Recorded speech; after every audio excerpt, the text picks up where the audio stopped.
she's here. That was CST. So they sent out a thing. No, I'm excited for this.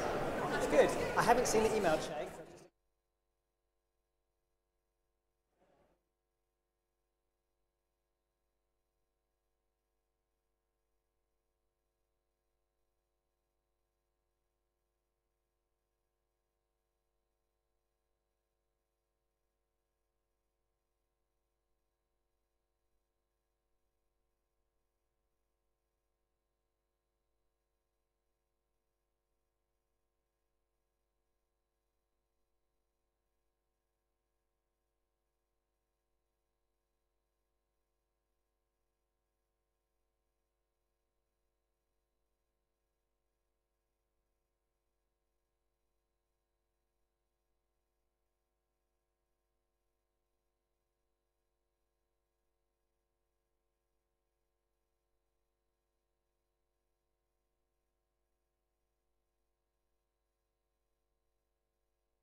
For sure, because all the, well, I say for sure.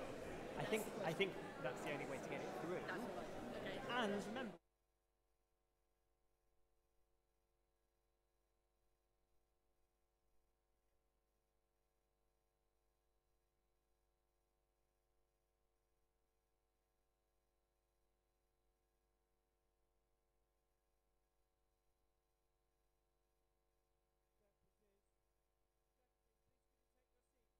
In 2 minutes, thank you.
Deputies, please.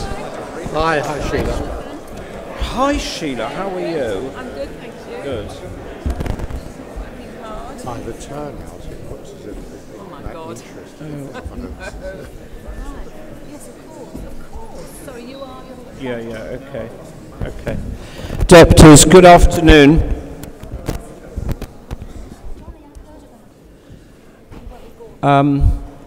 Welcome to the meeting. Can I just ask deputies, all deputies, to take their seats, please?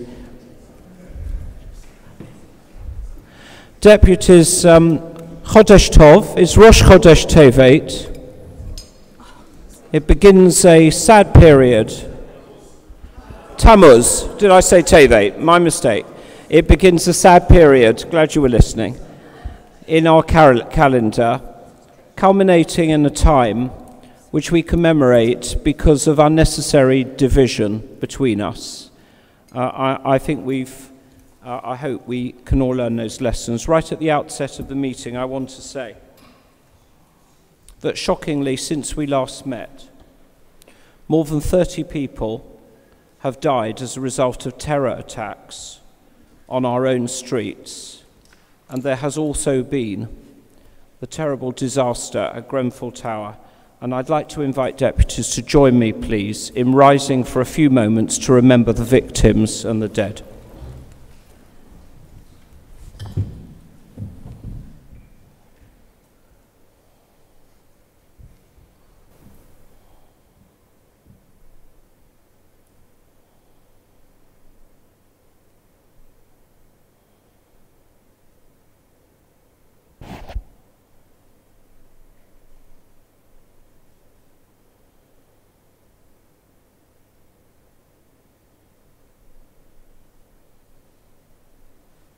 Thank you very much.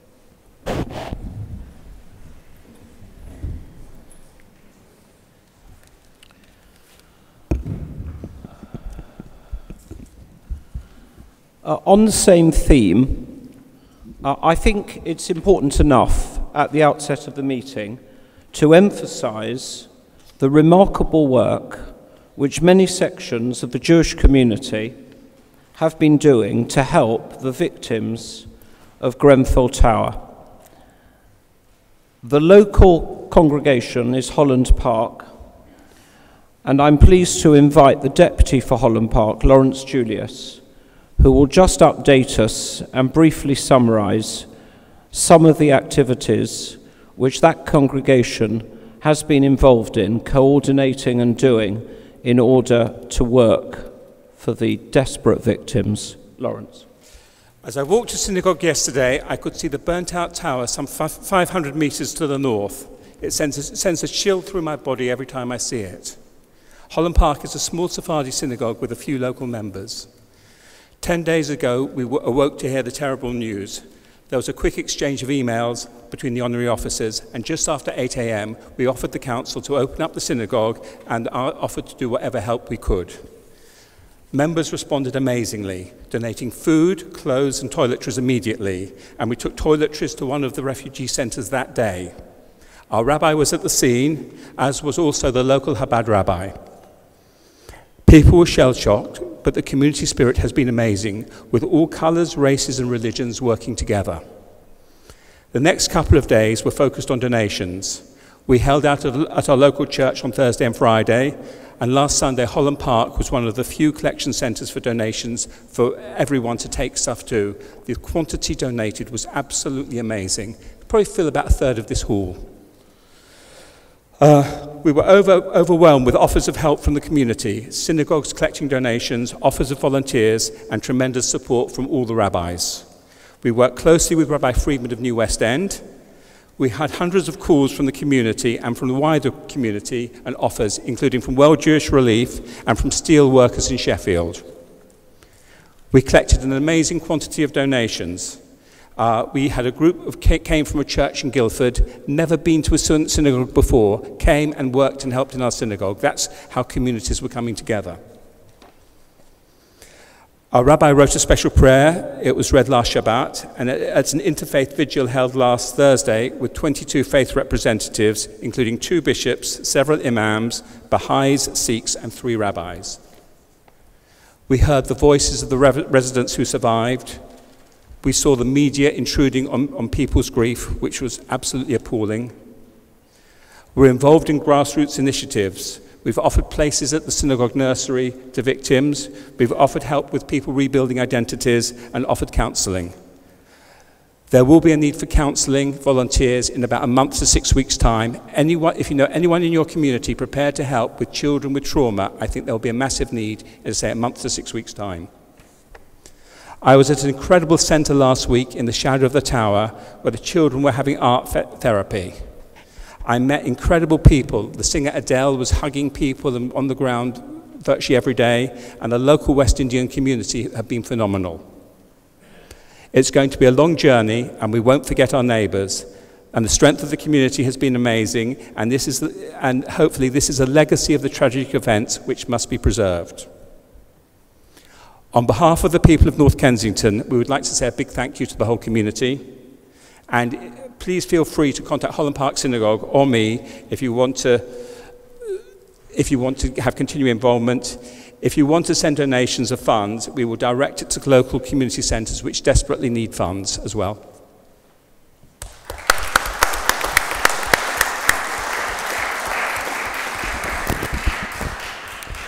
Thank you, Lawrence. I think your congregation should be very proud of the work it's doing and coordinating. I hope our whole community can feel proud.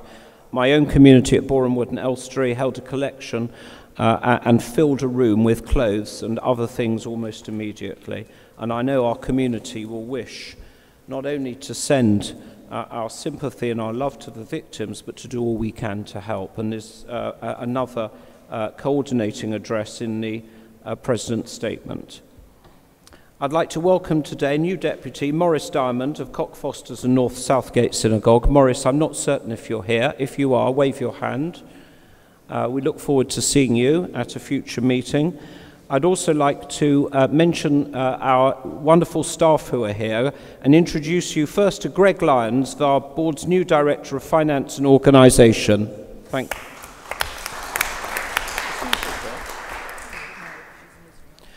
And Santi Ramirez, the Administrative Assistant until September. Santi, thank you. Deputies, the Executive Committee report is before you for information. If there are any questions on that report which are not covered by the subject in the President's statement, we'll take them at the end of the President's statement, to which I now turn. You've noted the Mazel Tovs, to which I'd like to add a couple more. The board will be writing and takes enormous pleasure from all members of the community for the honours that they received recently. I would like particularly to mention Sir Trevor Pears, who received a knighthood. A very remarkable philanthropist and wonderful, wonderful asset of our community, who has personally assisted the board. Thank you.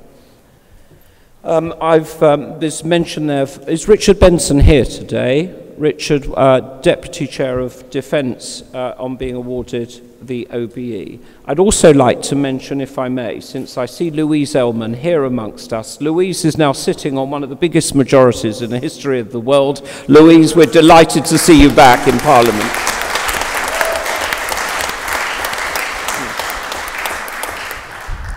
Now, Deputies, I'm very delighted to have a special announcement to make. In relation to the President's dinner, I can now announce that the President's dinner will take place on Monday, September the 11th, and our guest speaker will be Ruth Davidson, the leader of the Conservatives in Scotland.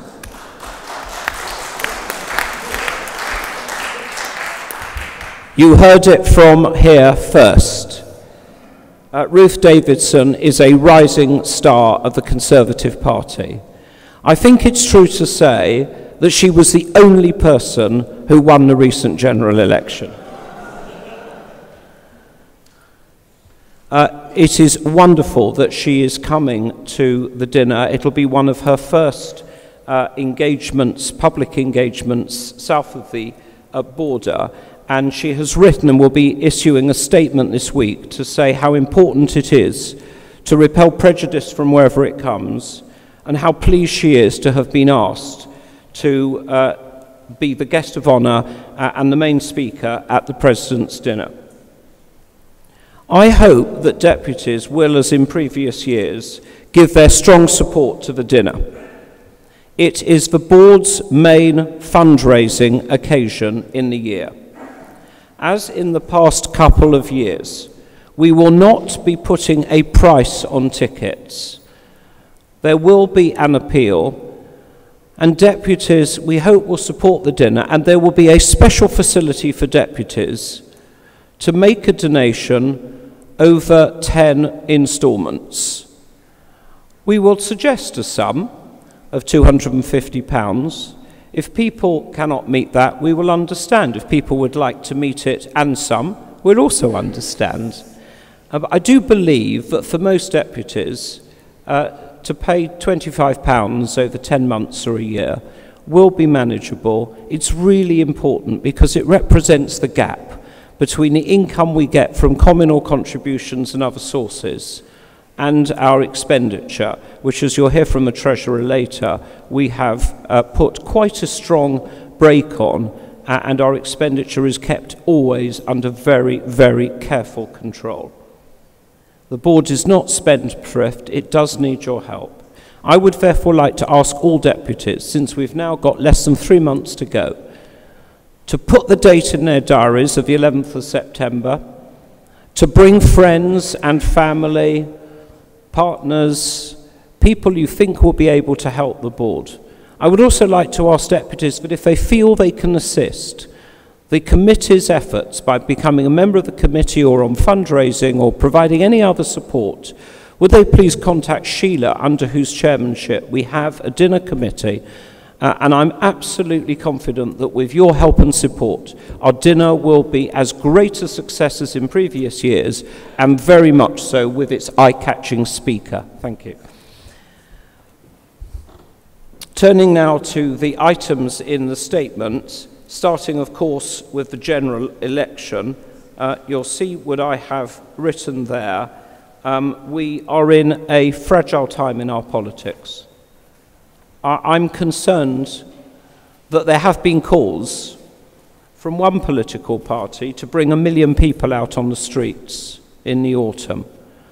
I hope that I speak for all of you when I say that in this country we have government through the ballot box and not by mob rule on the streets.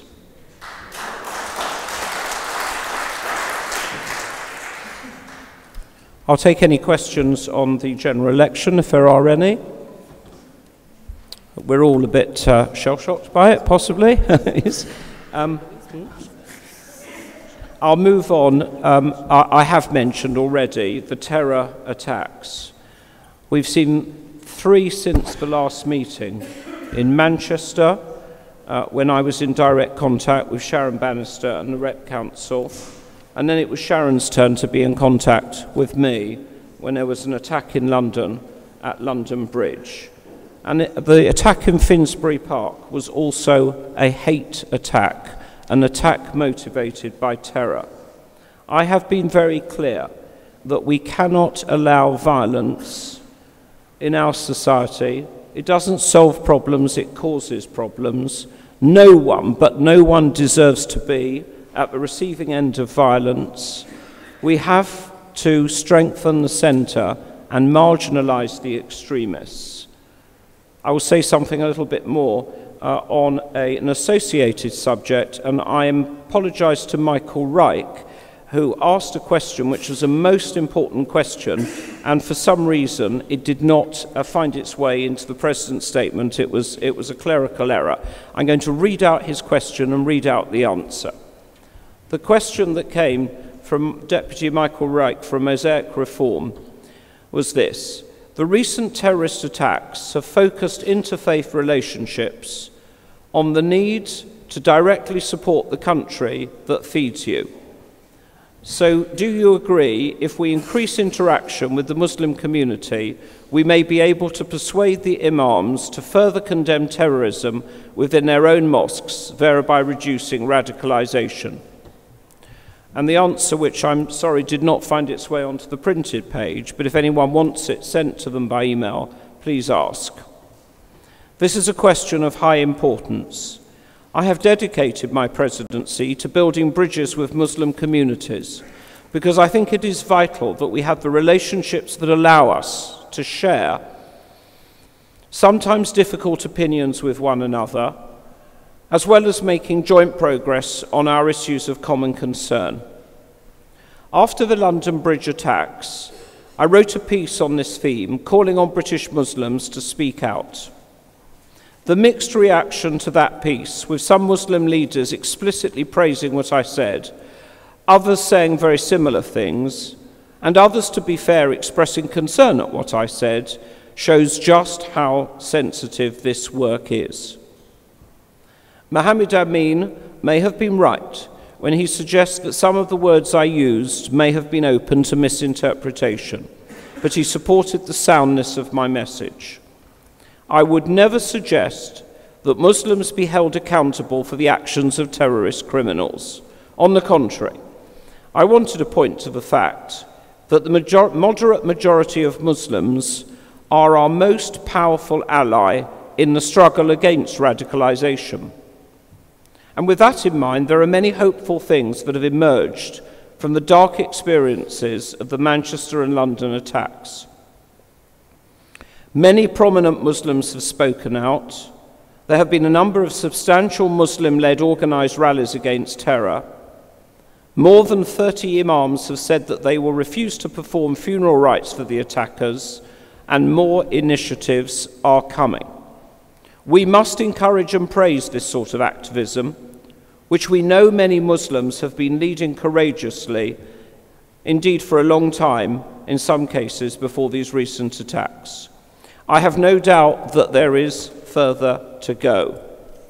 We will continue our efforts to build relationships that counter extremism, as well as pledging our solidarity with innocent Muslims who have faced an outrageous increase in hate crime. We will offer advice and ideas where helpful, do a fair bit of listening as well as speaking, and give credit where credit is due. If anyone wants me to ask any questions on that subject, now is your chance.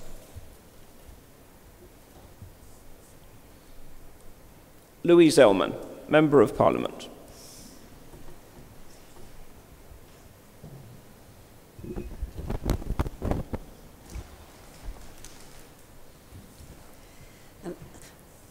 Louise Ellman, Jewish Labour Movement. I had to raise a related question, which is also in your report, to do with hate speech. Can I do that now, or to wait there?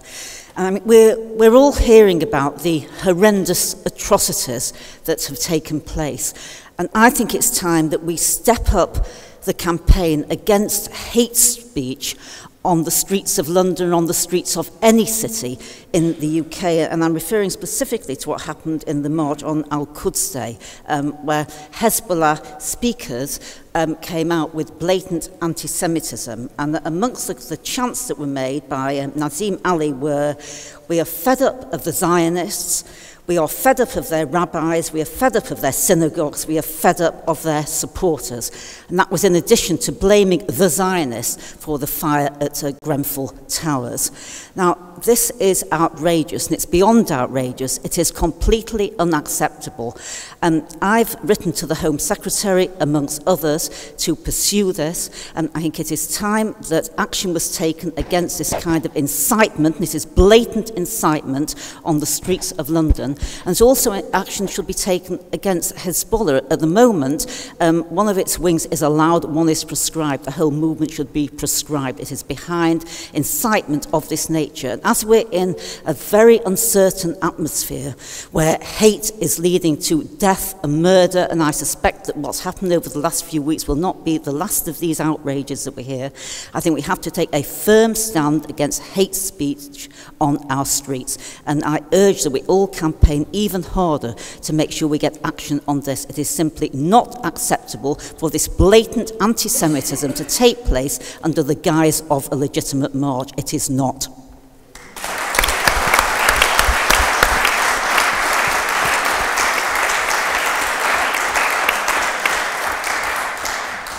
Louise, thank you for that. There is a separate item in my statement which we'll consider this as taken part of on Al-Quds Day, which I refer you to about 3 paragraphs down. Louise, I agree with every word you say. The police are now investigating those statements. I think that the gentleman concerned even referred to, quote, the rabbis on the board of deputies. I'm going to take that as a compliment. The police rightly should be investigating, and we are in touch. We'll be in touch with the prosecuting authorities, because it seems there is a strongly arguable case that those words have crossed the threshold into the criminal law. That'll be a matter for the criminal prosecution service. And also the flag was offensive, the language was offensive. We're also encouraging the charity commissioners to mount an investigation into the charitable part of the so-called Islamic Human Rights Commission, because it's how this man can be a trustee if he is of a charity, how a body like this with these views can take advantage of charitable status, I think is entirely unacceptable. I think it's worth adding this. I spoke at the counter rally last week. The counter rally attracted at least as many, in fact I'm told more, than the Al-Quds Day rally. When you think about the size of our community, I think that says quite a lot about the Al-Quds Day rally, about how few people actually came. So let's keep it in perspective. Another thing I referred to in my speech last Sunday was that a senior politician addressed the Hezbollah, the Al-Quds Day rally, only 5 years ago in 2012. You know who that politician is. His name is Jeremy Corbyn. I'm glad he hasn't been back. As I said in my speech last week, I very much hope that both because of the passing of time and because I hope he now has more information and because I understand that he will wish to live up to his responsibilities, the leader of the opposition, that no senior politician, not Mr. Corbyn or any other, will ever go again to that hateful Al-Quds Day rally. AJC Global Forum? Was that a question at the back? Yes, is Marilyn, please come forward. You'll have to.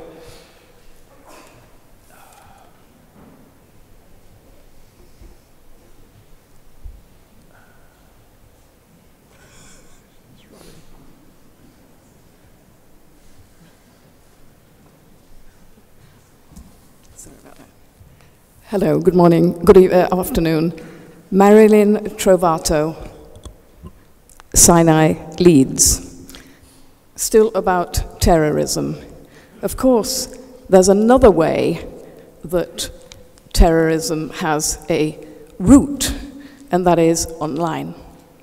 I wonder if, I'm sure that you know this, but these sites, these terroristic sites, they spew forth frightening and negative claims about individual Jews, past and present. They accuse Jews of involvement in terrorist groups, and sometimes they use similar propaganda to that adopted in Nazi Germany. This very toxic material is often found hidden in websites which appear to be all sweetness and light, innocuous in other words. Of course, as we all know, incitement to hatred is illegal. However, these sites are often very cleverly used to mask evil intentions. Thank you. Thank you. Yes, Deanna.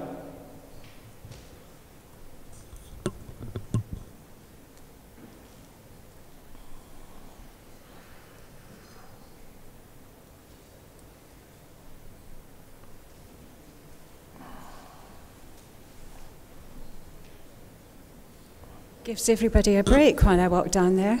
Deanna, could you just give your name and constituency, please?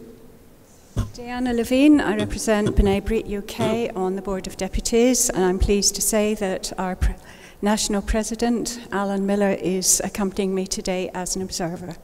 Thank you.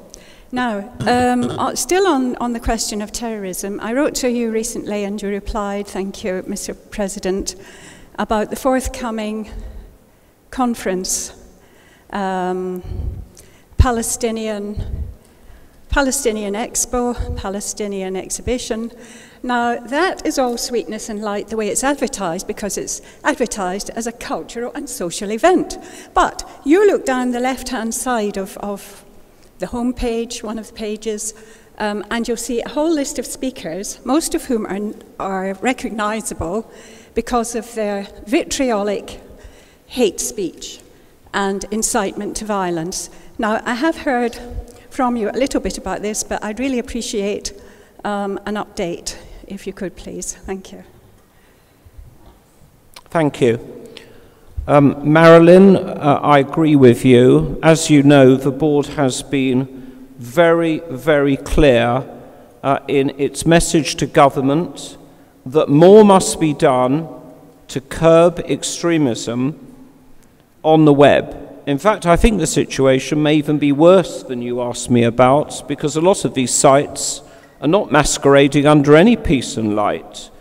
They are very open out there. The government is treating this seriously. I think we're seeing an increasing tempo now, partly because of the attacks that these websites can inspire on our own streets. So I think it's a question of keeping up the pressure, and first and foremost, it would be better to have the internet providers provide more controls voluntarily, and then for the government to make it clear that if voluntary acquiescence is not secured, then there will have to be something compulsory, but we shall continue to press. Deanna asks a timely question about the PAL Expo forthcoming meeting. Now, Marilyn, Deanna, it's been reported this week that the Department for Culture, Media and Sport has written a letter that required an answer earlier this week from the organisers, asking for clarification of some of the people speaking and the subjects they were speaking about, indeed the very matters you're concerned about. And the reason for that is that PAL Expo is due to be held at a public exhibition hall in Westminster, which comes under the aegis of the Department for Culture, Media and Sport. My understanding is that if a department do not receive satisfactory answers to their questions, and I do not know if satisfactory answers could in fact be given, then they may well take action to preclude PAL Expo taking place at that exhibition place. And that may well preclude the holding of the event altogether. And they have complained about it publicly on social media, from which I take to mean that they're very unhappy about the government asking them these questions. So those questions came about, by the way, because of a concern expressed not only from our community, but in wider places, and including from the Board of Deputies, about the very matters which you mentioned. So I hope we will see a more constructive outcome. Okay. Thank you very much.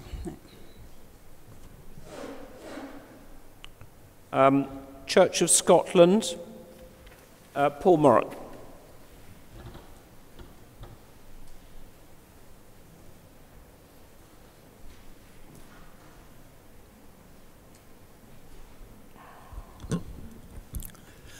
Paul Moran, Glasgow Jewish Representative Council. First of all, Mr. President, I welcome the excellent choice of Speaker at the President's dinner. People will not be disappointed. Last month, the Church of Scotland put a report to its General Assembly on Balfour. Only 4 years ago, it produced and passed a report on the inheritance of Abraham. And it's quite clear from the thinking that went into the Balfour report that almost no advance in thinking has taken place within the Church of Scotland over the last 4 years. The Balfour report was unacceptable and remains unacceptable. One part of that report talks about BDS, suggesting there is one part of it which a group of people that are in favour of it, a group of people against it. And they've put it into the long grass for another report to come back in 2 years. In my view, the Scottish Jewish leadership must be clear that as far as BDS is concerned, there's no equanimity. There is no equilibrium.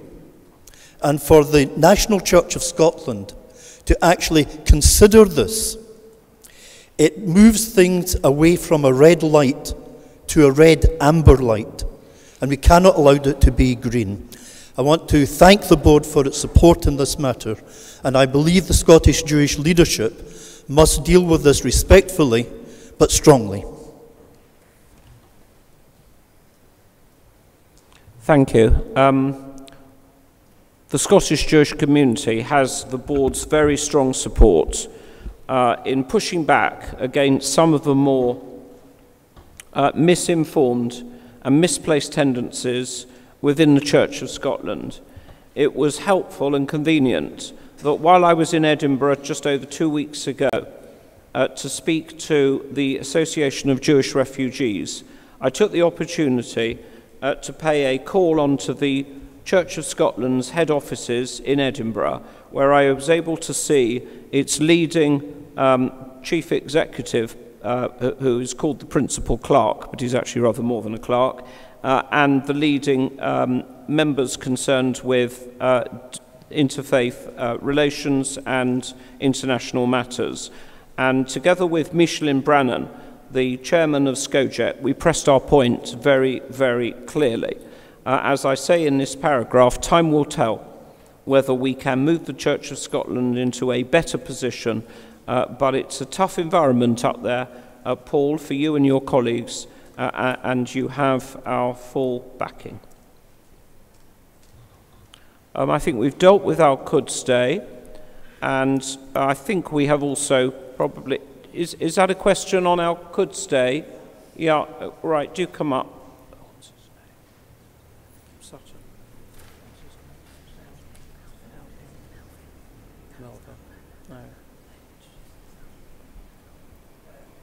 Mm-hmm. Yeah. Mervyn, please give your name and constituency. Mervyn Smith, Sutton Jewish Community. It relates to Al Quds Day in the last sentence, actually, in your comment, that if you are contacting the government to adopt much more determined and effective measures to curb Al Quds Day and similar events in our country, might I ask that you also consider encompassing the fact that there are apparently 40 terrorists in this country who are unable to be deported because of the human rights legislation. And Mrs. May had stated previously that we were too tolerant in this country. If she intends to stand by that principle, does she intend to act upon it in relation to this matter? And as I think has been mentioned in your presidential address, that we need to up our game, and I think the government needs to up its game also with regard to the Tolerance and Human Rights Act. Thank you. Well, Mervyn, not quite under the banner of Al Quds Day, but thank you. If you would like to send me some supporting information for the matters which you've raised, I promise I will consider it. Grenfell Tower fire, I think we've probably, having heard from Lawrence, and you have here an email address to contact. And I've mentioned we have another new member of staff. Many of you will know Susie Richman, not here today, who's working with us for the time being. Then I have given written answers to the questions raised, and I'm now happy to take questions on any other matter relating to the President's statement or the Executive Committee report. Any questions, please? Russell Conn, I can see, and Darren. Is it Darren? Darren, please come forward. Are there any other questions? Malvin Benjamin, I can see, and Colin Lang. Colin, do come forward, and then we can get the questions done quite quickly and efficiently. Russell. Mr. President, thank you very much. Russell Conn, Deputy for Holy Law in South Broughton, Manchester. Mr. President, you very kindly responded to my letter in your President's statement, but with respect, it was a little bit porous. And I wanted to know, if I may, supplementary things. Number one, have you managed to get any more information? Is it a national decision or is it confined to the provinces? Why was there no consultation from CST? They just made an arbitrary decision and we were informed. And finally, Mr. President, do you think you or your good offices or the board will be able to lobby CST or the government either for more funding to go through CST or a fairer disbursement of the money that they've been given? Thank you, Mr. President. Darren. Darren Vanning, Barnet United Synagogue. The Rabbi Dweck saga has been deeply divisive and damaging for the community. Does the board agree that the personal attacks should stop and should be retracted, that the S&P community, as an older institution than the Haredi Judaism itself, has the right not to be publicly told who is and who is not fit to serve as a senior rabbi, that the parties involved should resolve should get together to resolve the situation peaceably?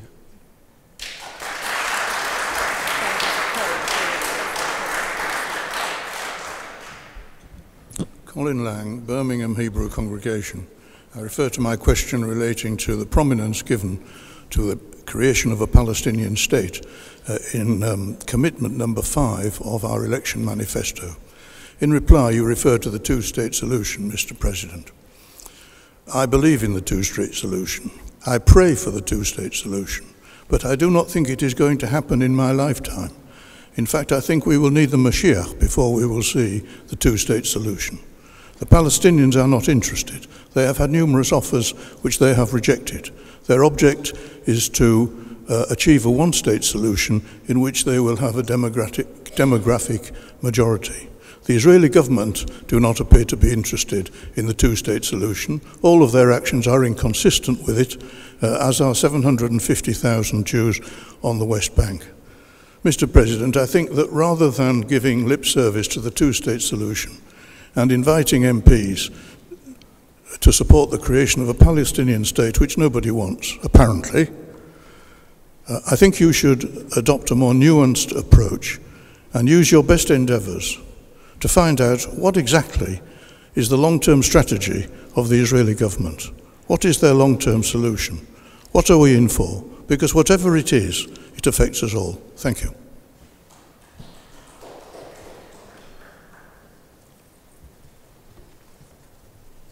Malvin Benjamin, Hendon United Synagogue, Raleigh Close. I refer to the question and the response which was put initially by Mr. Amos Schoenfeld.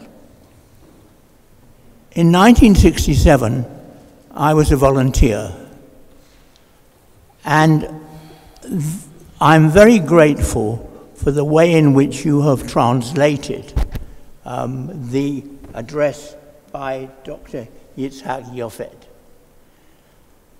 He covered an enormous ground, but the one area that he didn't and couldn't cover was the effect of the Six-Day War on communities outside of Israel. It was a total dynamic, and it had an effect which was really far-reaching. For example, before 1967, you never saw Jewish young men wearing kippot. You never saw an enormous amount of young men going to yeshiva and young women going to SEM.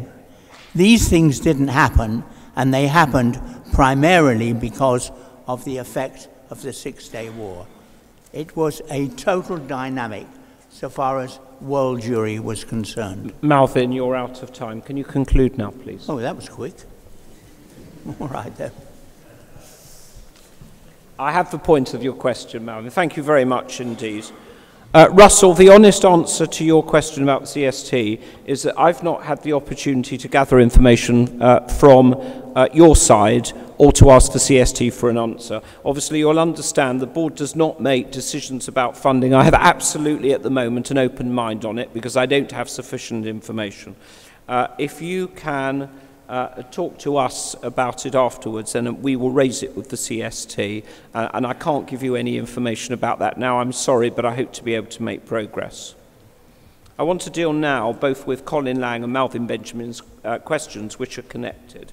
May I emphasise once again that the position of the Board of Deputies has long been and continues to be to support the views and the policies of the democratically elected government of the State of Israel. Very recently, we have heard Prime Minister Netanyahu say again that he is supportive of the two-state solution. The real question is how are we going to get there? I hope it's before the Mashiach comes. And it's all tied up, of course, with, first of all, a willingness to come to the table. That's not so straightforward.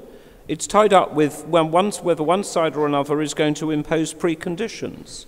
It will then be tied up with complicated matters like borders and Jerusalem and security. But I take the opportunity to say again that the board is at one on this with whatever democratically elected Israeli government considers in the interests of the State of Israel, where they live, where they undergo the daily realities of life, and we don't.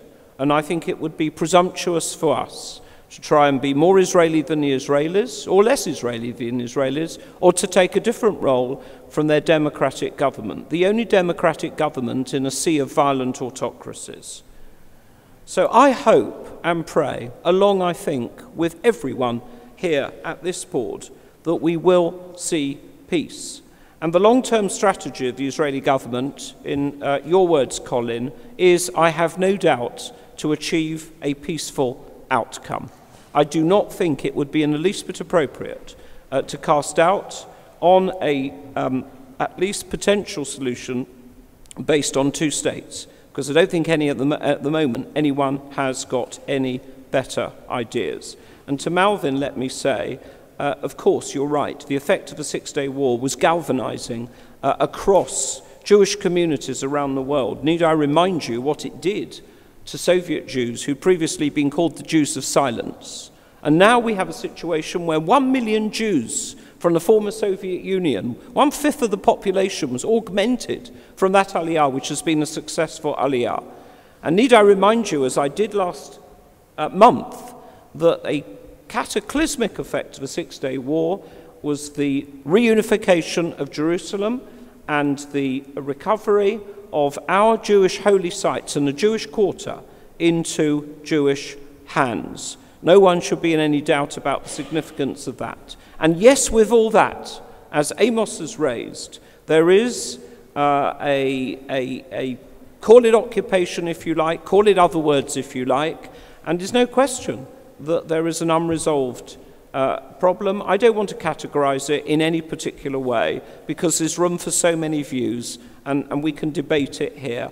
But I think the board represents the consensus of the community, that what we only want is for the protagonists in that unhappy conflict to find a peaceful way out. And I don't think we should be doing too much to twist anyone's arms, because in the end, people to a dispute have to settle the dispute for themselves.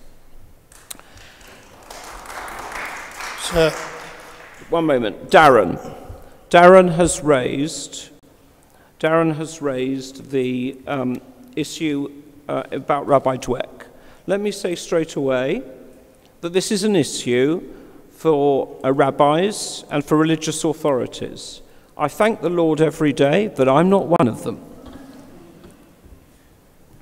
Having said that, I never like to see inappropriate language, let alone abuse, addressed from any member of our community to another community. I like it even less if I see it done between rabbis. I think some of the language that has been directed to and about Rabbi Dweck to be completely misplaced, inappropriate, and unbecoming of rabbis. And together with Chief Rabbi Mervis, I want to add my voice to call on everyone involved to remember what we read in Pirkei Avot, chapter 4, just yesterday about how you speak to other people with a pleasant face for everyone, and to remember that everyone has their place and everyone has their moment. And we should remember that the Jewish way of dealing with conflicts has to be peacefully, calmly, and I think that we should express the hope that our community remains a united community. And it doesn't do our community any good at all, and it doesn't do the rabbis any good at all to be having arguments with each other.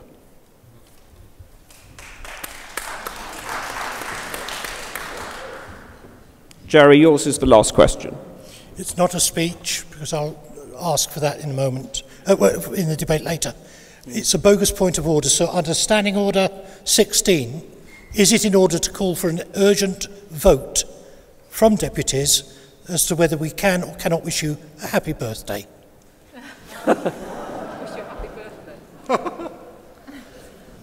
Jerry, I thank you very much. I'm afraid, deputies, I admit it, I'm another year older. Thank you, Jerry.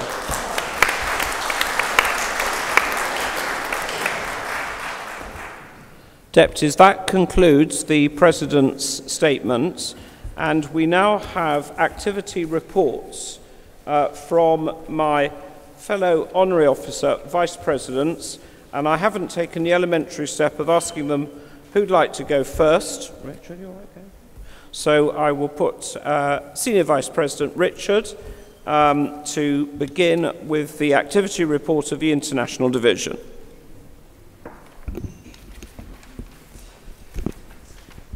Thank you very much, Jonathan. Good afternoon, everybody.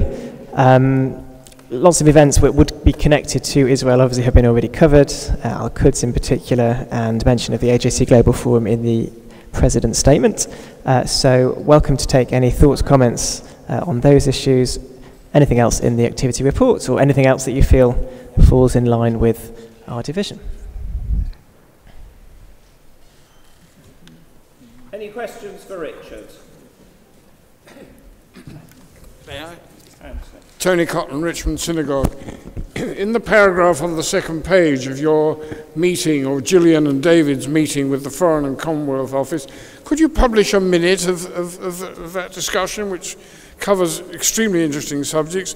If your reply is that it was all confidential, then at least you could publish it for the benefit of deputies only. Otherwise, it's the sort of thing that would interest the communities. It would be very interesting, I'm quite sure. I think deputies will be aware that although we try to be as transparent as we can be, both in the President's statement, in our international division, and particularly at the meetings where we're comfortable to say things that are a bit more off the record, things which are published and are therefore for the public record, it is sometimes wise, I think, to limit some comments that may well be of interest, but may actually do the cause of both the organisation and indeed the wider Jewish community harm if particular partners that we were speaking with, whether they were government officials or otherwise, knew that whatever we were discussing with them would end up on the internet, for example. So from time to time, we don't want to put things in writing. I'm sure privately very happy to give you a line or two. Thank you. I call on Stuart MacDonald to deal with the Finance and Organisation Activity Report. Stuart. Good afternoon. The main order of the day from an F&O point of view today is about organisational change, so I'll be quite rapid. We will take up more time next month when we present the annual report and accounts, which have literally just been signed off. We are running, as per the divisional report, about 4 weeks ahead of ourselves in terms of that process. I just want to reiterate a couple of things that Johnny mentioned. Firstly, to welcome Greg Lyons as our new Finance and Operations Director, a very welcome addition to the team, working with Gillian. Secondly, just to reiterate a simple piece of arithmetic, if every single deputy made a donation to the board in connection with a dinner equivalent to the sort of minimum that Johnny mentioned, we would have no deficit. We'd be running a moderate surplus. You really can make a difference, not just in terms of your own donations and participation at the dinner itself, but by bringing guests, please contact Bernice to invite people to come along who are capable of making donations. Look at advertising either your own company or enterprise, or contacting people who can provide advertising revenue for us, or even sponsorship. This is really important. It's our second biggest income stream after the community contribution. Really, that's it. If there are any questions, happy to address them. Obviously, there's going to be more detail on quite a lot next month. Ilana, yes, and Jeff, do come to the microphone. Mervyn, shouldn't really call you for a second time, Mervyn, but I will allow it today, as it's been my birthday this week. Birthday honours. Okay. Jeff Ryan, Birmingham Progressive Synagogue, but I'm speaking actually as Vice Chair of the Regional Council. As two of you know for sure, if not all of you know for sure, we've been having quite a few discussions about where the Regional Council and Regional Assembly meets, and one of the big questions is the cost of it. But reading your report, I find that you've got surpluses, so I can't see why you can't find a few £1,000s, if it costs that much, for us to meet somewhere reasonable where the regional deputies can have a sensible meeting in a proper environment rather than being shoved off here and there.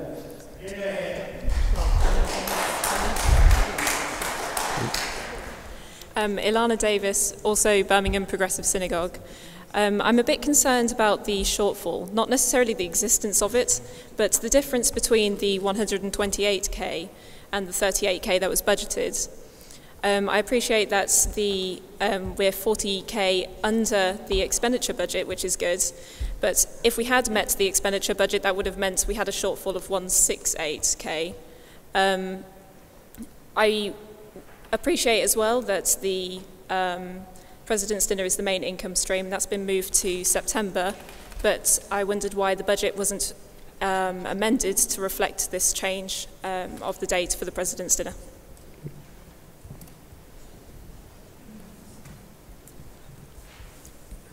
Stuart, just a quick question. Sure. You state in your statement that the reserve has been transferred to the investment managers by stages for deployment in the markets. Are you in a position to advise what is the estimated return projected presently on the funds which have so far been transferred? And can you state what the value is of that sum as a percentage of the total funds which are held to be transferred? Sure. Okay.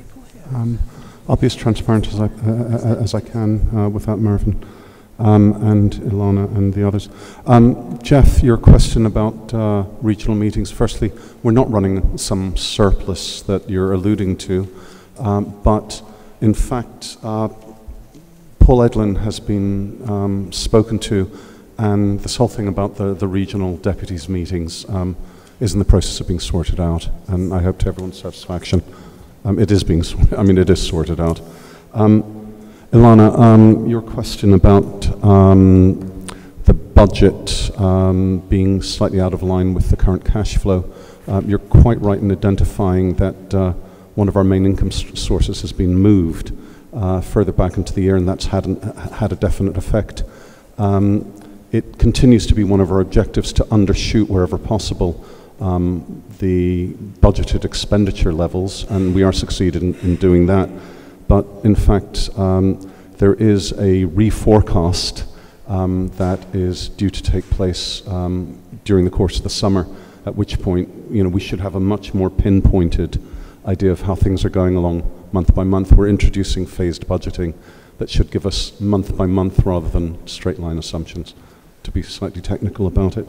With regard, Mervyn, with regard to the investment, the performance overall is roughly flat. The first review meeting's going to be taking place in a couple of weeks' time, involving the people involved in the investment working group and our external advisors. As I've said in my report, we will keep you more informed as we go forward once the sum is fully allocated, but at the moment we are continuing to pursue the original brief that was put together and given to our investment managers. We hope that we will, over a 5-year time horizon, generate net returns of 4 to 5% per annum with moderate risk.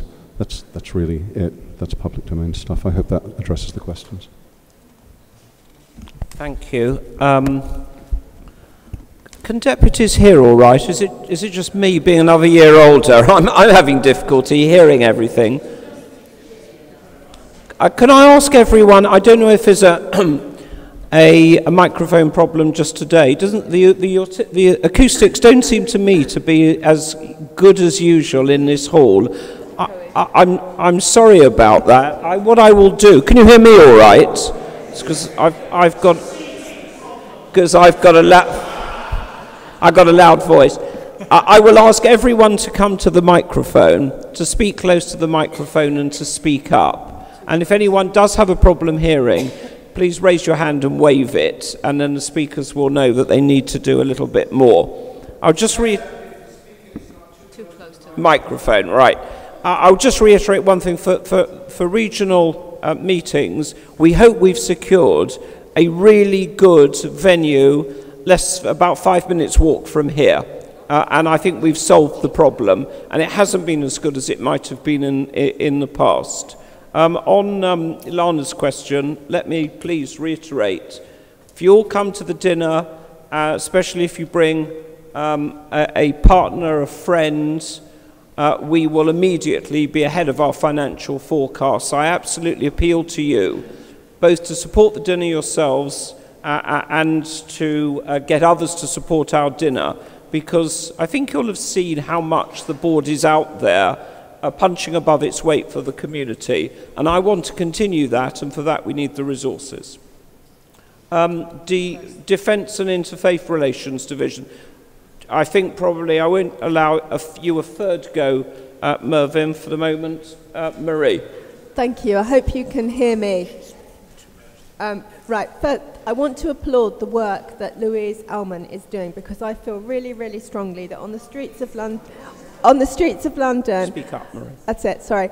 An organisation that half the world over is classed as a terrorist organisation with all the atrocities has been allowed to have a machine gun. When you actually look at the flag, with thousands of people, it really is an absolute abomination. And apparently the small print says it's okay because they're just supporting the political aspect of Hezbollah. So I feel very strongly about that, and also about the Public Order Act, which I think could have also been used to move the demonstration to somewhere obscure if it had to take place. So I want to speak to Louise afterwards to see what else we can do to support that. And I was in the aftermath with Anthony Silkoff, the faith officer of at the Finsbury Park Mosque, and you can see there how awful it was. And the Jewish community was very well represented with Rabbis Gluck Pinter and Laura Jana Klausner. So I think it is really, really important that the government also takes responsibility. Can I just add, in relation to the Invest in Peace project that you'll see on the back page, three paragraphs up, we are planning to actually roll out these. They've been very successful events in London, to actually come to Manchester and Leeds. So we hope that the regional communities will also be supportive of that. I'm very happy to take any questions. I can see Denise Lester, Susan Pascoe. Do you want to come to the microphone?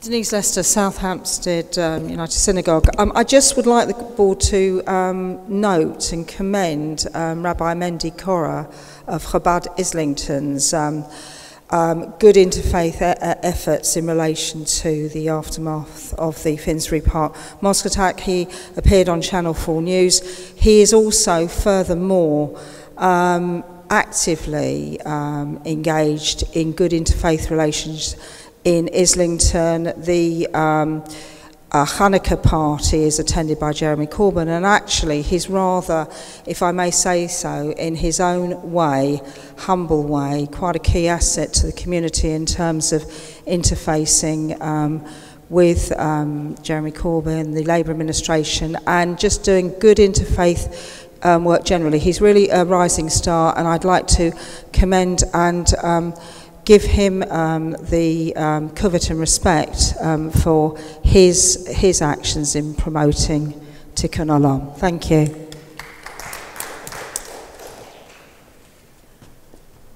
Susan Pascoe, Israel Community. I'm asking in relation to the item on your report on campus and the UCU motion. As a member of the UCU, the union, the University and Colleges Union, I'm obviously very disappointed with the motion passed at their Congress to disassociate itself from the IHRA definition of anti-Semitism. In addition to this following the pattern of other UCU motions, an additional trigger to this was the fact that some universities cancelled Israel Apartheid Week events following the letter from Joe Johnson, the university's minister, to universities, reminding them of their legal obligations to students, reminding them that students must not be harassed, victimized, or intimidated on campus. So my plea to your officers is the necessity to be very astute to universities not using this UCU motion in order to delegitimize in order to legitimize events on campus, either during future Israel Apartheid Weeks or any other events on campus, so that we don't have the situation that is used that Jewish students are intimidated or victimized on campus. Thank you. Just to respond very shortly, Denise, it's great to hear about all the interfaith work, and everybody, however humble, I think it all makes a difference. And Susan, I think what you're saying is a very, very timely reminder. I agree, and thank you for saying it. Anyone else? Thank you. Thank you. Sheila, the Community and Education. Am I switched on? Yes. Very switched on. You're very switched on. Okay, yeah, 5 degrees, okay. Good afternoon, everybody, deputies. I hope you can all hear me. I'm pleased and proud to present my report, my activity report. I'd like to thank every member of the staff on Community and Education Division, all the great work, the staff members and the volunteers on my division who do such great stuff. Just a couple of things I'd like to highlight, please, before I'm happy to take any questions. First of all, on the second page, we had a Women's Jewish Leadership event, which is basically acknowledging the amazing work that has been done in the last 5 years when the Jewish Leadership Council had, together with the Board of Deputies, had responsibility for this work.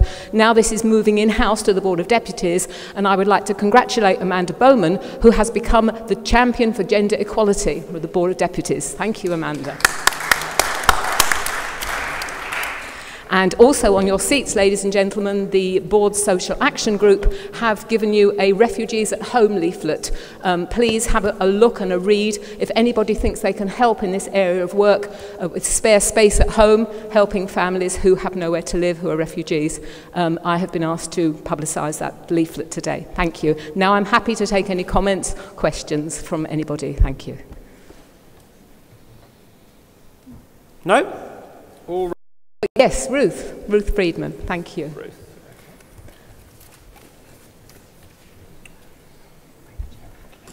Thank you. Ruth Friedman, Pinner Synagogue. I'd just like to remind everybody that we have been trying to collect Judaic for our roving exhibitions. We still really need some more artifacts. If you have any spare artifacts, please donate them to us. I'll collect them personally if you like. I'm Sheila's gopher. I do whatever she needs. So please get in touch with me if you have anything you can contribute. Thank you. Thank you, Ruth. Thank you. Thank you. More than a gopher. Thank you. Deputies, well, I'm grateful to the Vice Presidents who work so hard for the Board day by day. You may have noticed in the last month, for example, 2 letters from the Board published in the Times and the board's name continues very much to be out there. I'd like to conclude this part of the meeting with a couple of things. First of all, I should have asked for any comments on the minutes of our last meeting on the 14th of May before I sign them as a correct record. We haven't had any sent in. Thank you. Linda, did you have one? If you would, please, because it helps for recording.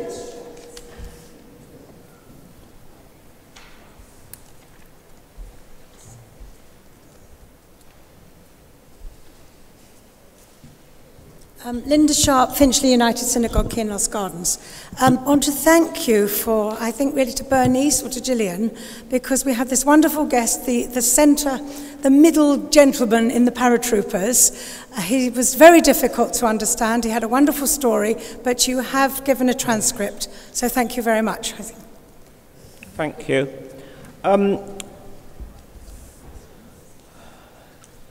Deputies, can I also mention that as before, I very much hope you will take the opportunity to invite the vice presidents of the board, or me if you want, to make visits to communities so that you can see what it is we do and who these people are who speak in the name of the community.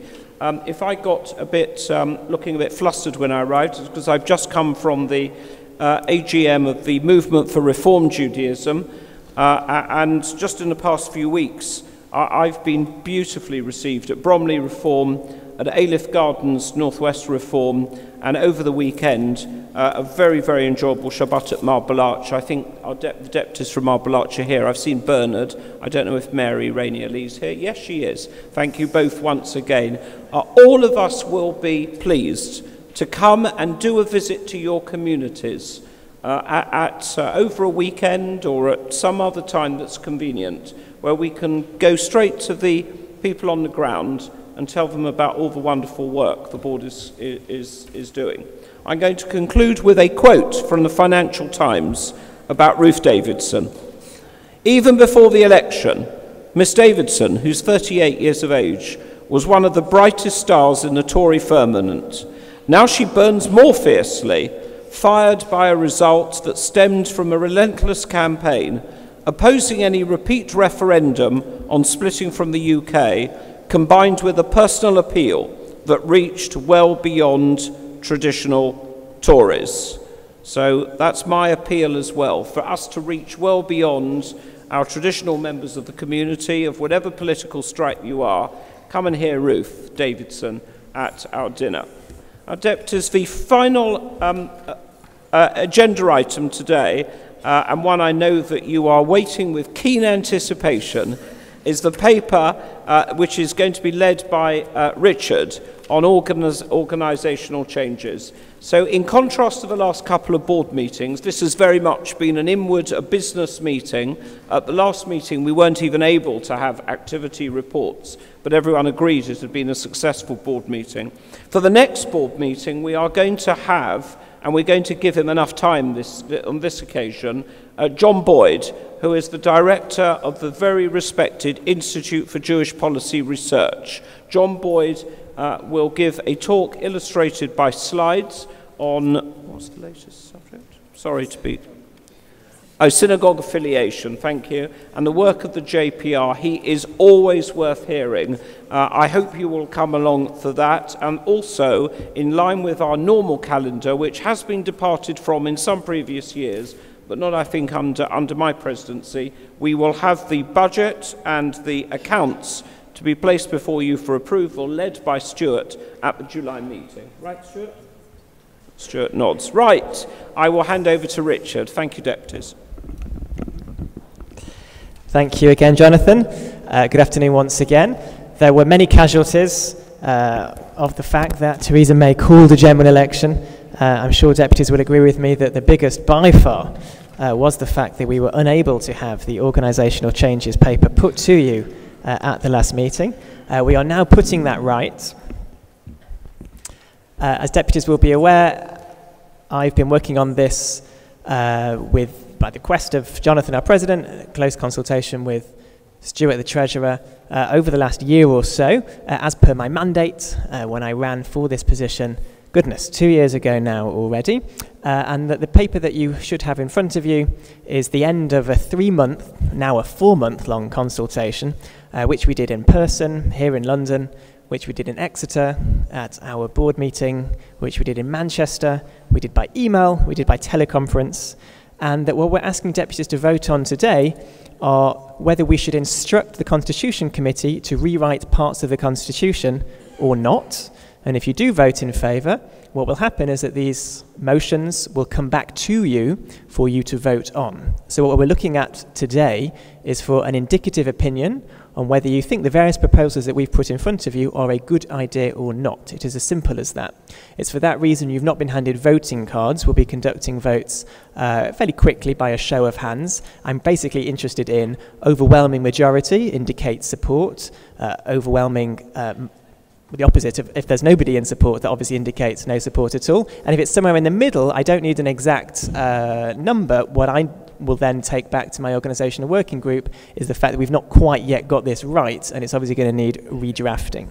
As you will be aware, but worth me saying, the organisation working group is made up mostly of members of the Finance and Organisation Division, which makes sense, clearly. And I'm delighted that I've asked 2 of them to present papers 1 and then paper 2 to you today for your comments. I hope, but I suspect we might not get through all 3 papers, in which case we'll require just half an hour at the July meeting, and we can advise on that in due course. Just in case any of you don't have the papers to hand, when we come to the votes for each of the various motions, we're going to have them on the big screen behind me, so don't worry if you don't have them in front of you. Very briefly, the 3 papers, as you're about to hear. Firstly is the role of a deputy. The second paper looks at some suggestions of how we might improve the structure of the board. And paper 3, which we may not have time for today, looks at some suggestions for how we might make these Sunday board meetings even better. I know many of you are thinking that you couldn't possibly top this afternoon, but just in case you think it is possible to do so, our organisation working group, guided by you, remember, the consultation period lasted 3, then 4 months to get your ideas as well. So all of the ideas for paper 1, all of the ideas for paper 2, all of the ideas for paper 3 have been fed back to the working group, and your points have been redrafted into the organisational changes. You were sent a cover note, which explained it in more detail. I won't go through that now. We're going to begin, unsurprisingly, with paper 1. That one has been co-chaired effortlessly by Simon Hockhauser and Howard Erdenast, and I am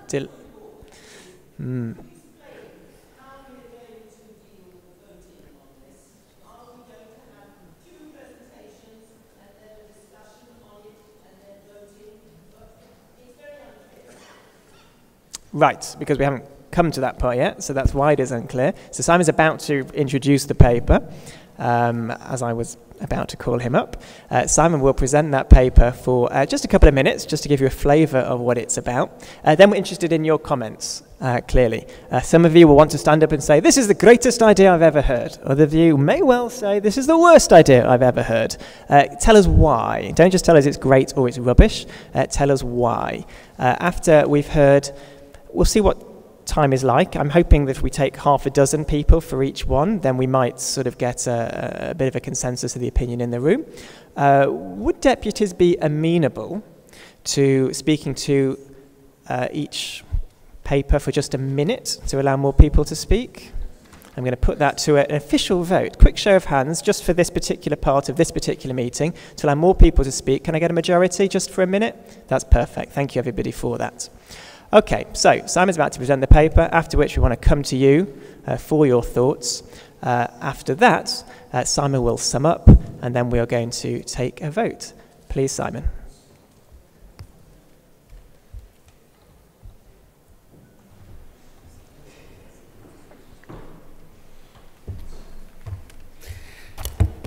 Good afternoon, deputies, and it is my pleasure, after a culmination of some months of work, as Richard has said, to present to you the paper number 1, the role of a deputy. And without wishing to upset anybody either at the top table or the staff, I would say that the role of the deputy is in fact the most important role here, because the organisation, both at staff level, And indeed, as the honorary officers, they cannot carry out their work and truly represent the community if we deputies aren't feeding information, making requests, and speaking on behalf of our constituents.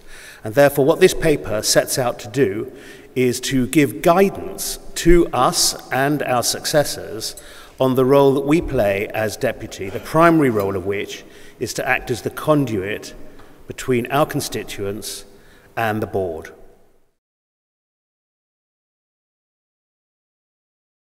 Of some months of consultations, so the original draft has been modified. We have responded to the comments that were made during that consultation period. But it is important to note,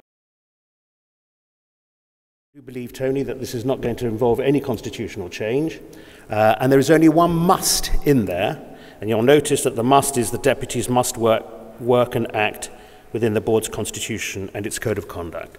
So in just finalising my words before asking you to give us some comments and questions, I want to draw your attention to the section called What is this paper about? And in particular, the 2 bullet points. The first or the second bullet point points out what I've just said, which is that we are here to represent and to ask questions and make requests of the board from our constituents. But there is a secondary and very important role, which is the third bullet point, which is to act as ambassadors for the board back to our constituents, either by inviting our representatives, the president and his vice presidents and treasurers, or through our own works and efforts to represent as an ambassador of the board. Without much ado, therefore, I'm going to ask those that wish to make comments or ask questions to come forward. Number 1, number 2, and number 3.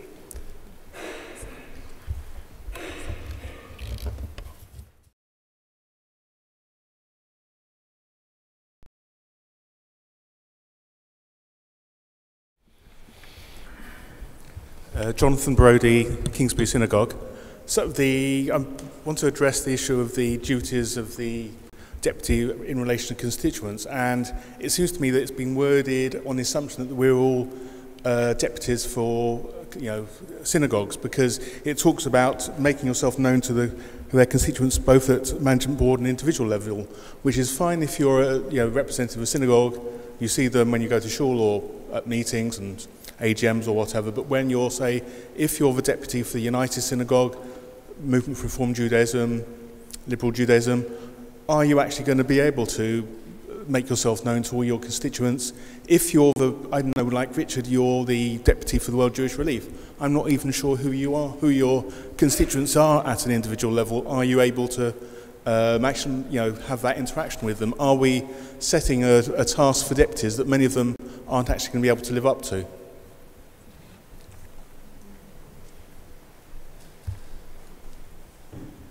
Andrew Gilbert, UGIA. I was reflecting both in my current role with UGIA in the past, being a deputy for Limud and also for the Reformed Synagogues of Great Britain, or Reformed Judaism. I am delighted to see this paper. I'm delighted with its content. I would have rather the note about mandating was part of the paper rather than a sub-note. I think it is absolutely vital that deputies do realise their responsibility to constituencies. And I would urge a further section on the relationship between constituencies and their deputies about the role of a constituency. At the moment, it's very one way, talking about from the deputy, and it doesn't talk about the role of the constituency. And that should be like a further piece. And otherwise, I would like to congratulate the Simon and Howard and your committee for the work you've done here. Thank you.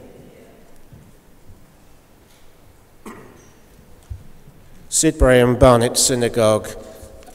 A very good piece of work, but I'm troubled by the first bullet in the second series on page 4. It says providing professional advice on current issues. Professional could be interpreted in many ways, one of which is for payment or something like that. Whilst I agree with the broad epithet of where we're trying to go to and will support the paper, I wonder if that bullet could be reworded to the point where it could be something like expert advice on issues relevant to the board's work, or words to that effect.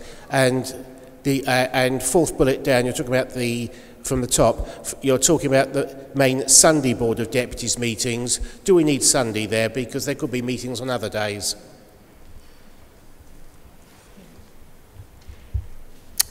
Okay, if I can just respond to just quickly some of those points. Jonathan, your point about synagogues, it's easier to represent members when you know exactly who your members are and you're in contact with the members at synagogue level.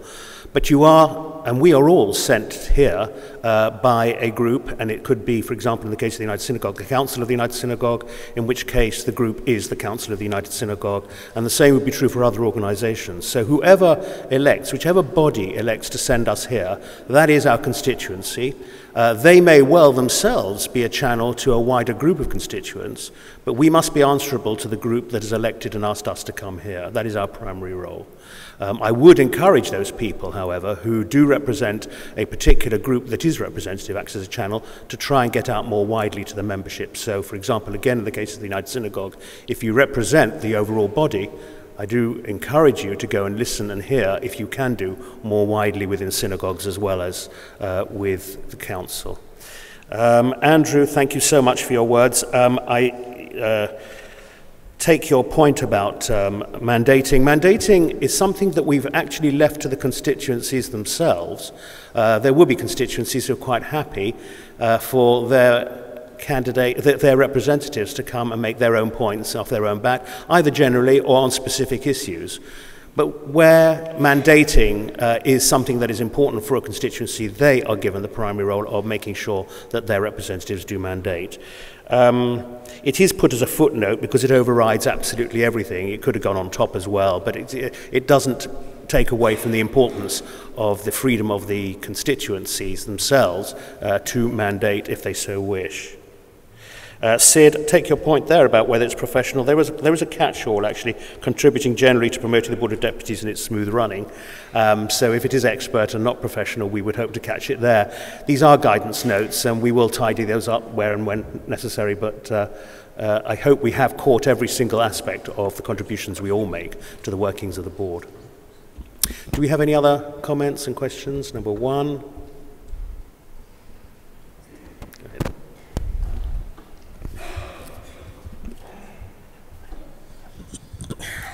Talofa, Chigwell and Hainold. 2 points. Point number one, can we as deputies ask to get, please, a Board of Deputies email address? When we are contacting MPs, a different organization, it looks more credible to write from a Board of Deputies email address and not from a Hotmail or a Gmail. Sorry, I didn't quite get it. It was a little bit unclear. Could you just speak a little bit back from the mic? That's it, and loud. That's it.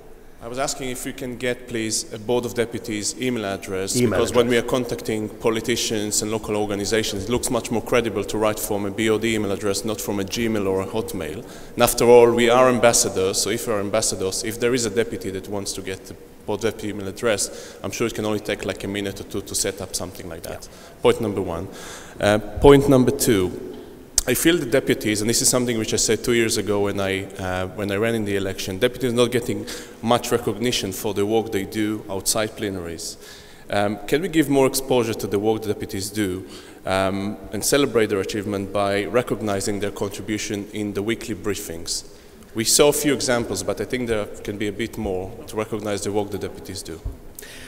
Well, thank you so much for those points. I'll take those as general points in response to the paper because they're not specific to the paper. We all need to recognise the work of deputies that they do both outside as well as within the board, and certainly communication and ease of communication with the board needs to be addressed. And I just put that back to our group over here, but that certainly underlies in this paper. If there are no other comments and there are no other questions, we'll move straight to a vote. Richard, do you want to take it? Thank you, Simon. Thank you, deputies. We do obviously try to recognise as many deputies' contributions as we can. We do that particularly in our weekly community briefings. Please make sure you read them. Please make sure you send them to your constituencies. That's part of the guidelines that you're about to vote on. And so without further ado, the vote is behind me. In case you can't see it, there is only one vote on paper one. I shall read it for you. Do you support this proposal which outlines the role of a deputy? Noting, and I think we'll accept the two, I think it was, changes the deputies just put. Show of hands for those who are in favour of accepting this outline. Thank you. Just for the record. Can I just see those who are against? And any abstentions? Wonderful. Effortless. Thank you very much, Simon. Thank you very much, Howard. Thank you very much, deputies. Let's move on swiftly to paper 2.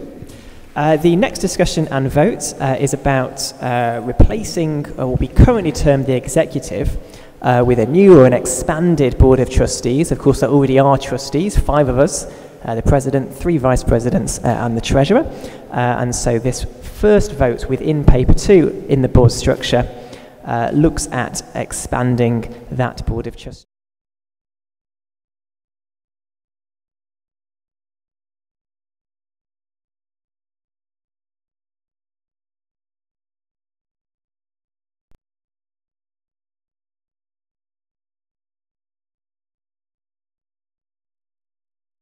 Intelligent to a minute, that would be grand. Karen. Thank you very much indeed. Yeah, I just want to repeat that this is the work of the whole group, but this particular paper was co-authored by myself and my good friend and fellow deputy Robert Stone. You can see that there are 3 different parts of paper 2, and we're going to take them separately, okay? So right now, all I want us to think about is what is called in the paper creating a board of trustees. But the first thing I want you to be aware of is that we are aware that we already have trustees. What this does is it builds on what we did a couple of years ago, widening the honorary officer group to contain a few more deputies. But what that created was an executive within which some of the members were trustees and some of them weren't. What we are proposing here is to create a new board of trustees whereby everybody has the legal responsibilities that accrue to being a trustee of a charity in Britain.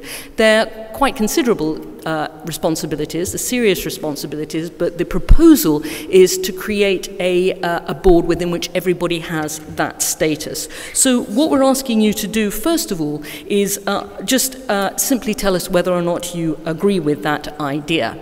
Obviously, the second question, which comes more or less immediately on the first, is, well, how many people should be on this new board?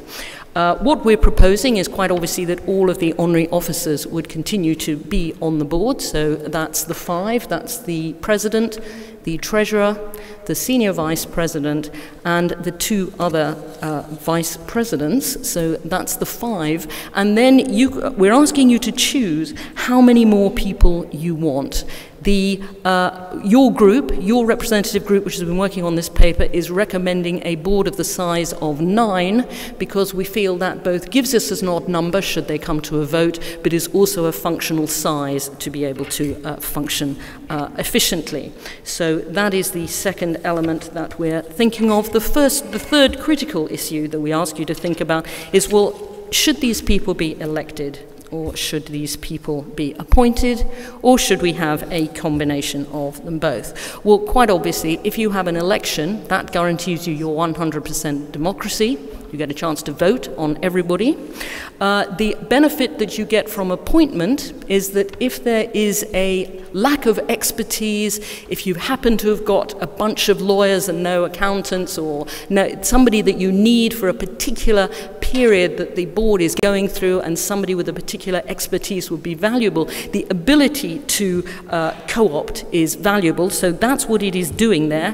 The idea that we could have a combination of elected and appointed representatives would give you them both. That is clearly not uncontroversial. As a result of that, I need to tell you there was no consensus on that within the group, so that's why we are putting it to you a question. Should they be elected? Should they be appointed? Or should we have a combination? So your advantage is the flexibility, the disadvantage is the so-called democratic deficit. However, as you will see in the paper, we are proposing that if anybody were to be appointed, that decision, that name, that person would have to come to you, back to this board, in order to be ratified. for that appointment. So although they wouldn't be directly elected, you would have the final say. You would be able to say no. Finally, we are aware that some of these suggestions don't apparently take account to whether or not we have regional deputies. We think that's important, so there is a specific provision that should a place be reserved for a member elected by regional representation if we don't have one already. So those are the core issues before you. May I suggest, Richard, that you just, if anybody wants to speak, they can line up in front of the microphone. Yeah? And I'm happy for you to chair this bit of the session, and I'll be writing, and then see if we can do it. Did I go through everything? As Morecambe and Wise said, not necessarily in the right order, but did I touch everything up there? I hope so. Just an indicative show of hands, and ideally people who have not yet spoken. Yeah, please do come. Bernard, Rachel. Anyone else? Ilana? Yeah.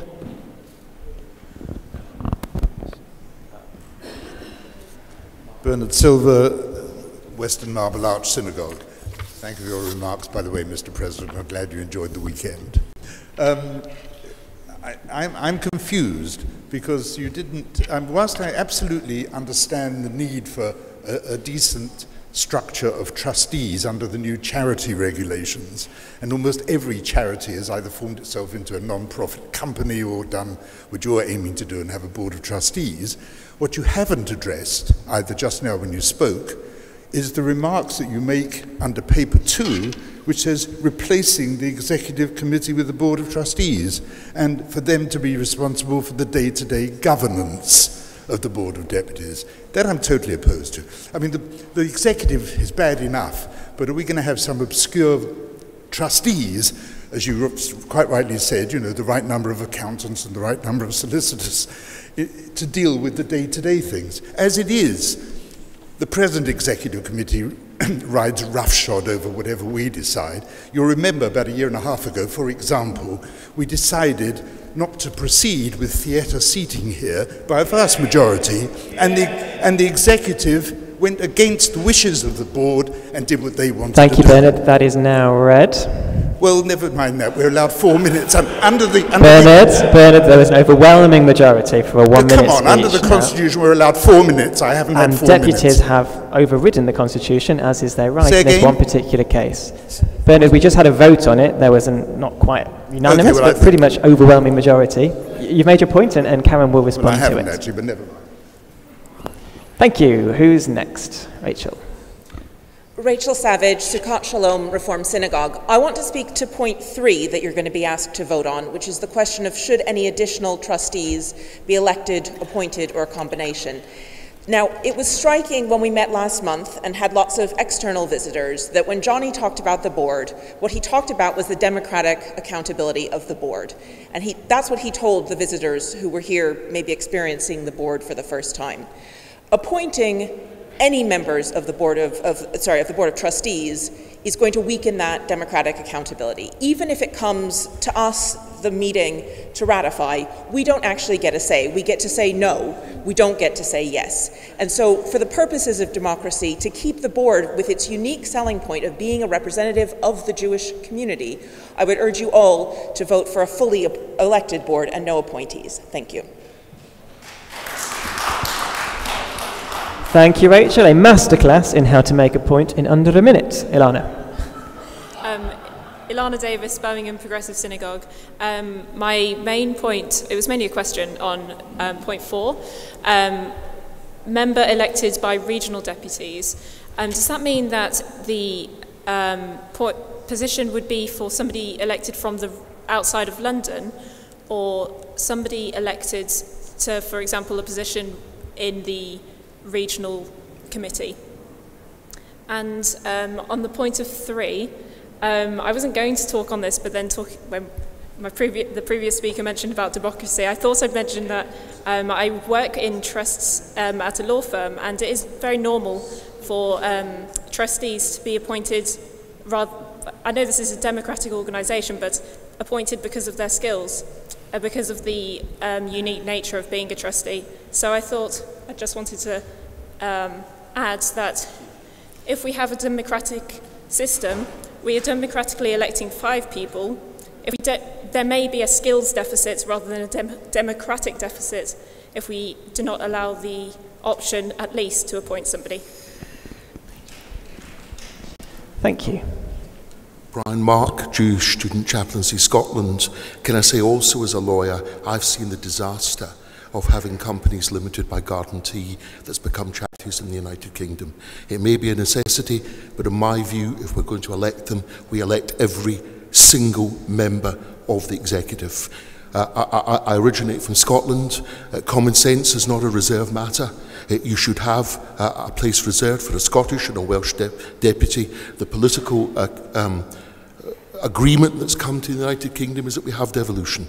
If this is to be a national organisation, it must reflect that political devolution.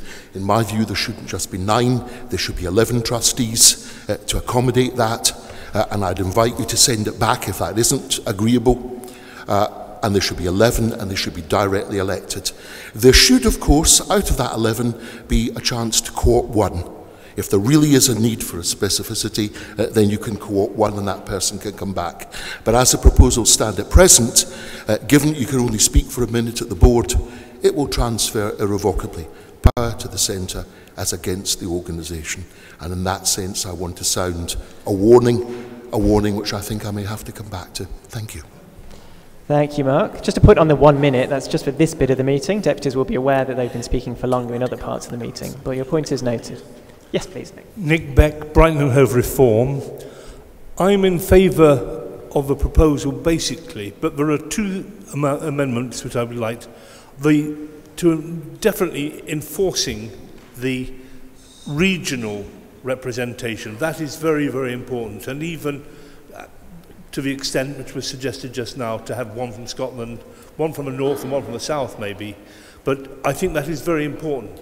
The second thing which I want to say is that if we're missing some expertise, why not just be able to co-opt that expertise as ex officio members, maybe non-voting, but we can get the benefit of their advice. That's what I want to say. Thank you very much. Eleanor.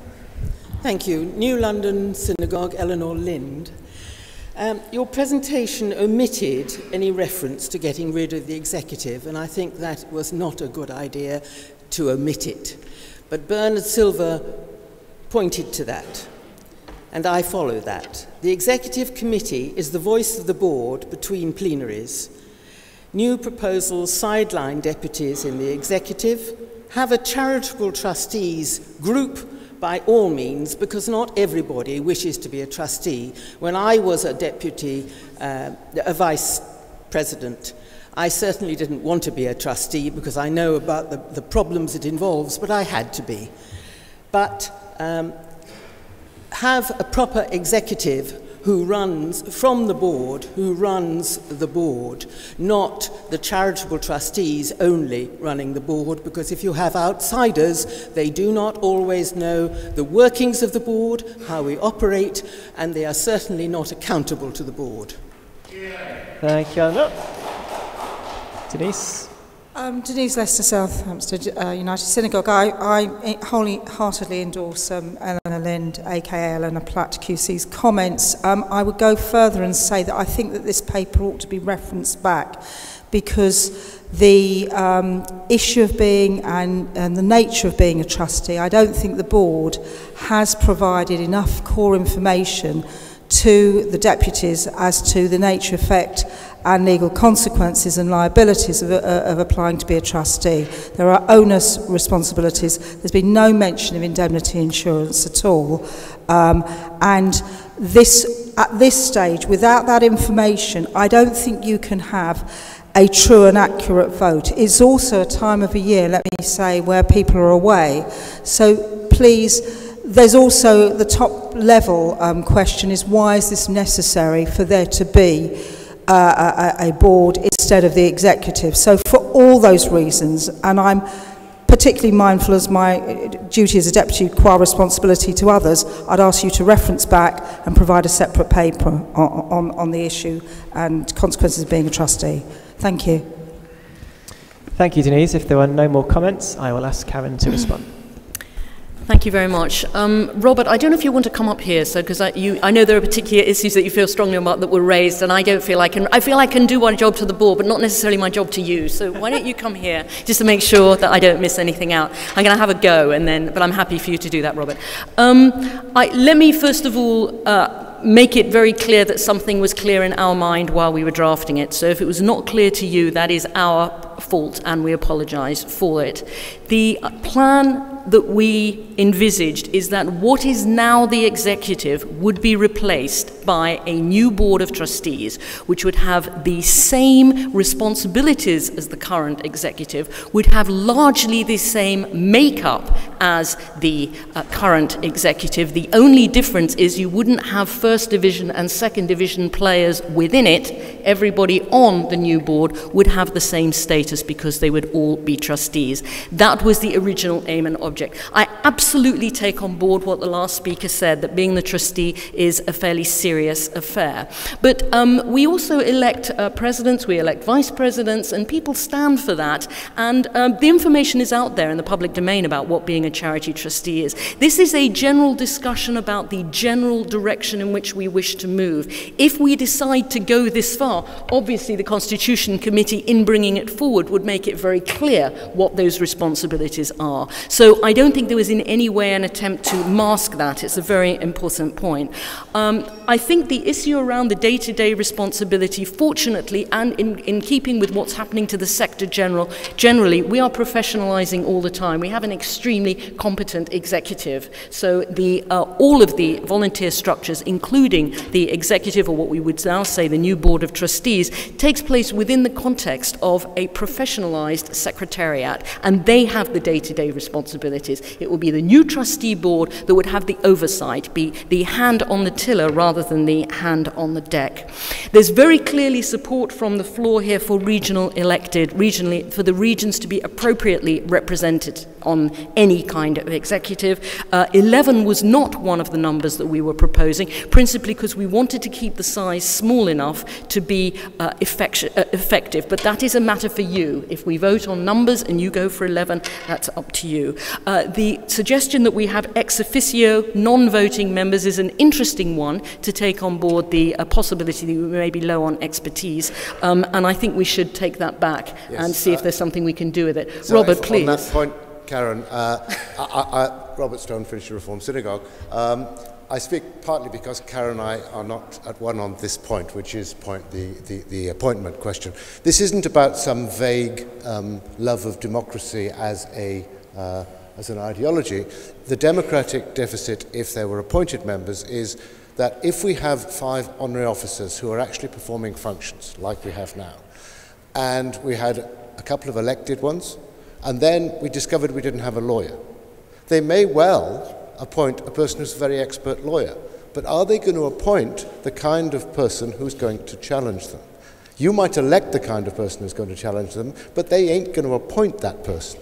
So that's where the democratic deficit is, and that's why some of us feel very strongly that all of the deputies must be elected. If you need expertise, legal, accounting, human rights or whatever, you can co-opt it, you can use it as ex officio. So just to clarify that this isn't vague democracy, this is actually how real democracy works, because the people in power should not be able to appoint the people who oversee what they do. So there you have the 180 degrees advantage and disadvantages before you. Thank you, Robert. I suppose what we have to do now is get a sense of whether deputies would like to do some kind of indication of support for the broad proposals here, and then to give some kind of discussion or direction, sense of direction to the Constitution Committee. Thank you, Karen. Yes, I agree, and that's helpful. Thank you, Deputies, for your comments. Denise, your point on trustees and sufficient training is absolutely taken. And yes, it's not explicitly written in this paper. It should be, and that would clearly be provided to all new trustees. I will put to deputies the opportunity to reference this back. My strong view is that we do not do that. I'm very nervous about kicking this into the long grass. I think all of the points that you've made so far can be handled. And remember, this is not about the final decision being taken.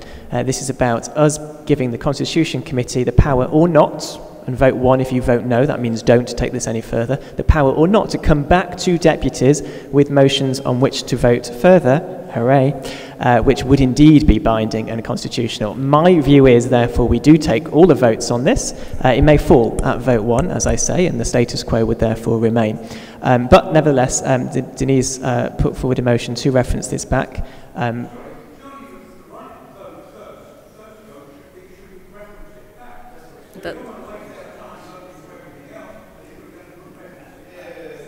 That is exactly what I said. Thank you very much for clarifying that. So, as promised.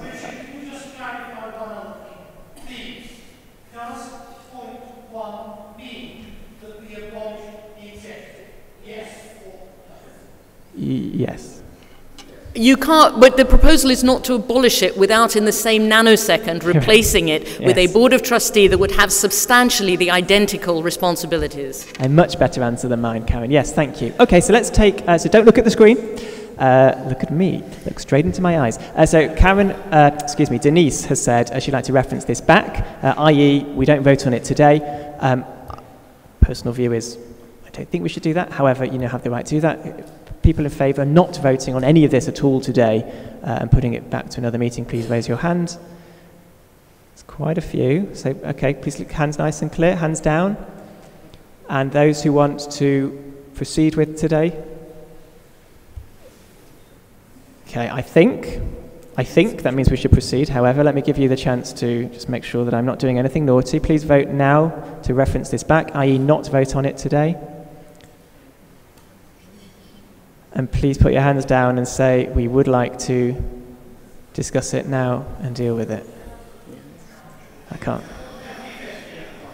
can't tell.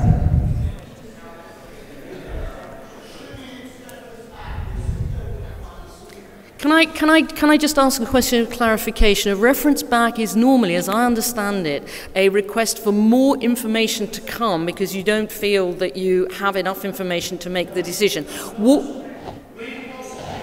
What we're saying here is that you would get more information on all of the various things and how it would play out in practice. Whereas if you reference it back now, it's not clear whether it's anything other than a decision to kick this into the long grass.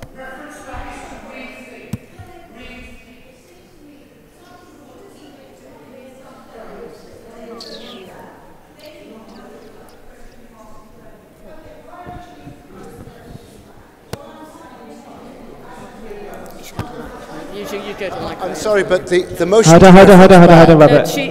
Let's let Denise hear. There has been no supplementary paper with the rights, duties, obligations and consequences and the trust law and whether or not there's any insurance in relation to becoming a trustee.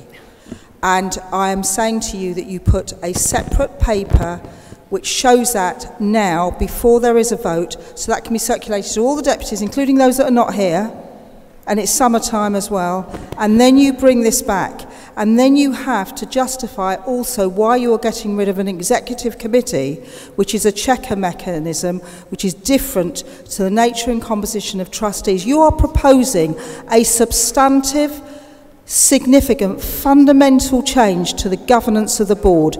You cannot minimise this. It is not disingenuous. Don't look at me like that. It's absolutely true. Okay? That's why I said the referendum.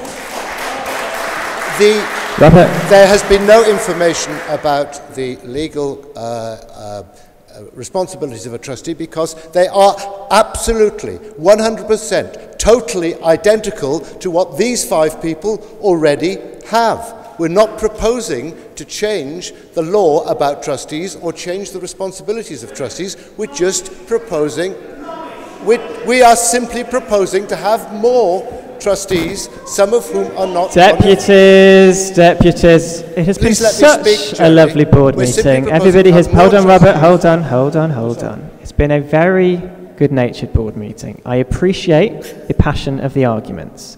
Just remember when you are shouting at us, you are shouting at volunteers who have many other calls on their time, many other ways we could spend our evenings. I am delighted to have spent so many hours with my fellow organisation working group people, and I do not wish for a minute that I was elsewhere.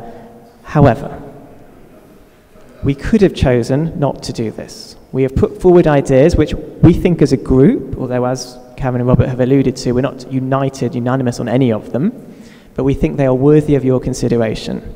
You will not shout either at us, into the microphone, or from the back. You will simply not be invited to be part of this conversation. Let me hear a final comment from Robert, and then I will make a decision. So the point I was making was that in terms, you may or may not agree with the proposal, but there was no need to put any further information about the duties of trustees because the duties will be the same as the current trustees in terms of charity law. The accountability question is precisely why we're recommending that the number of trustees should be more than the 5 who are the honorary officers who make decisions, because the other trustees will still carry responsibility, but whereas the executive at the moment, consisting of 5 honorary officers and their 5 vice chairs plus 1 regional rep, the executive committee doesn't challenge the honorary officers. These elected trustees, alongside the honorary officers, would therefore be in a position to challenge those who make decisions. That's the logic. There is certainly no reason why we would need to expand on the obligations that these trustees already carry. Thank you, Robert. Final word from me before I let you vote on this. Point of order, Mr. Verber. I'm sorry. This is rather important for everybody to know.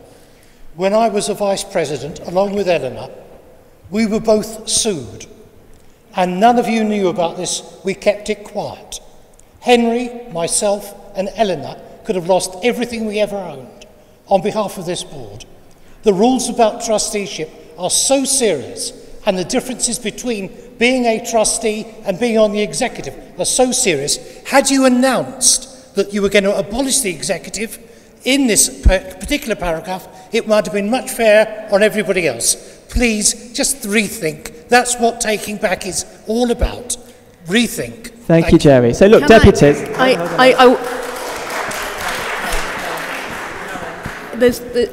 There's just something that I want to make clear to all of you, and particularly to the people on the group.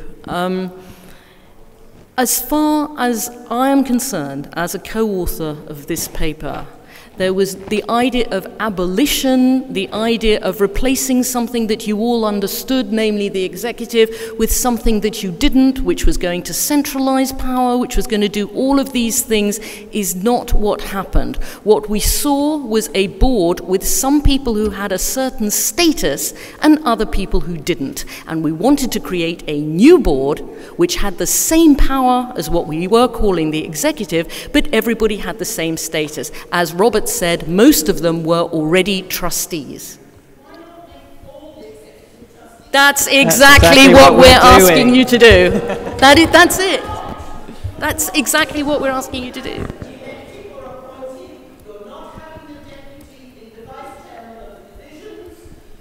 That bit's true. Yeah, no, that is true. Okay, look, deputies, I have no desire to foist something upon you. I think, and it was helpful to hear Denise speak a second time, because I think she's raised 2 important issues, but both are dealable. The first one is essentially saying, I don't like the proposal, which is fine, but that is not a reason not to discuss it today. If you don't like the proposal, you vote back on it. Of course we are changing the structure and the governance structure. That's exactly what we're doing. So you have concerns about it, but that means you vote no on the proposal. I don't think it's a strong enough reason to reference back. However, you will get the right to reference back if you will. The second point on trustees, you're absolutely right. But trustees exist. All of, and you're quite right, and Jerry's quite right, to raise the serious nature of being a trustee, something that myself and my 4 colleagues who are also trustees of this organisation take very seriously. You're absolutely right. There's all sorts of things codified in British law, which means that we have certain responsibilities. That clearly needs to be passed on to deputies, who may well become elected trustees as a part of it. However, deputies now have the final decision as to whether we reference back. I'm not at all clear what extra information we can give you. That is our proposal, and in the proposal it clearly says that we are abolishing the executive. There's been no cloak and daggers here. You've seen this 2 or 3 times now. So, Denise has suggested we would like to put this back to another time. I'm not sure when that would be. If you're in favour of Denise's proposal, please now raise your hands. Thank you. If, however, you would now like to discuss and vote on, if you would now like to vote on this, please raise your hand now.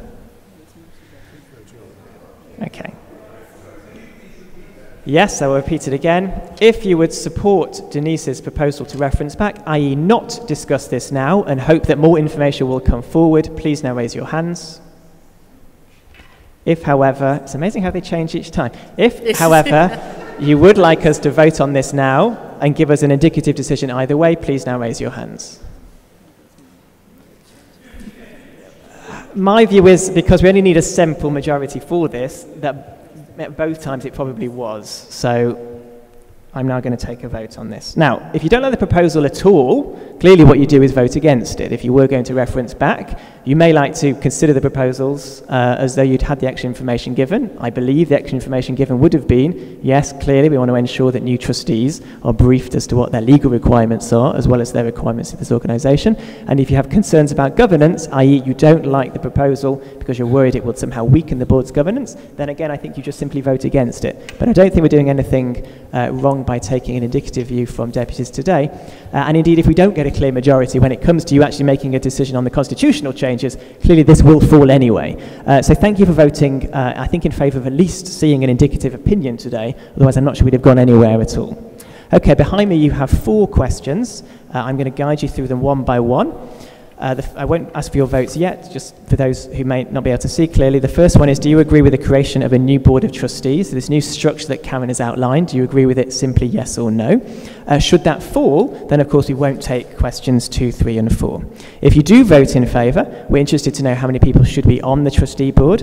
We've suggested an additional 0, 2 or 4. There are already 5, so that would take us either to 5 if you voted 0, 7 if you voted 2, 9 if you voted 4. Thirdly, if you do vote for additional trustees, and you may not, should they be elected, appointed, or a combination of the two? And again, clearly we're going to need to provide further information. If you voted for, say, combination of the two, we would need to let you know in what cases they would be appointed, in what cases they would be elected, and how you would make sure that you, the deputies, had oversight over whoever they were. And finally, which we've had a few discussions on already, should a place be reserved for a member elected by regional deputies if no trustees have regional links? Okay, so the first vote, do you agree with the creation of a new board of trustees? Hands up, please, for yes. Hands up, please, for no. And any abstentions?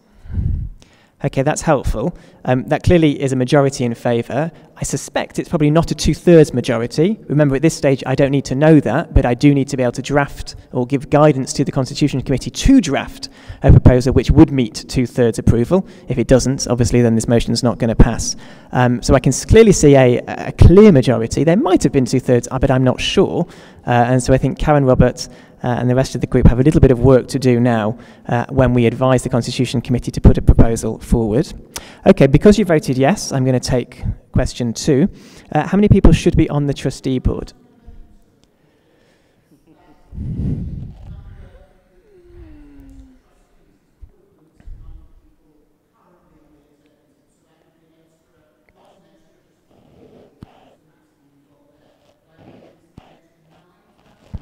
No, it would be 5 and an additional 5.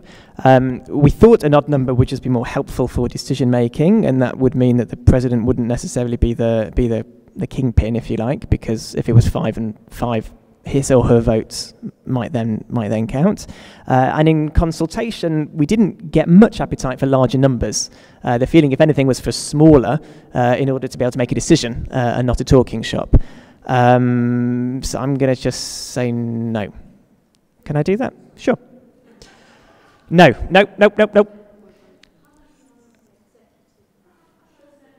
So there's a clarification question which I'm happy to answer. So currently the executive is a very large body. It is made up of the president, the 3 vice presidents, the treasurer, each of the vice chairs of the divisions, a number of ex officio presidents, as many are as alive, are all invited to attend.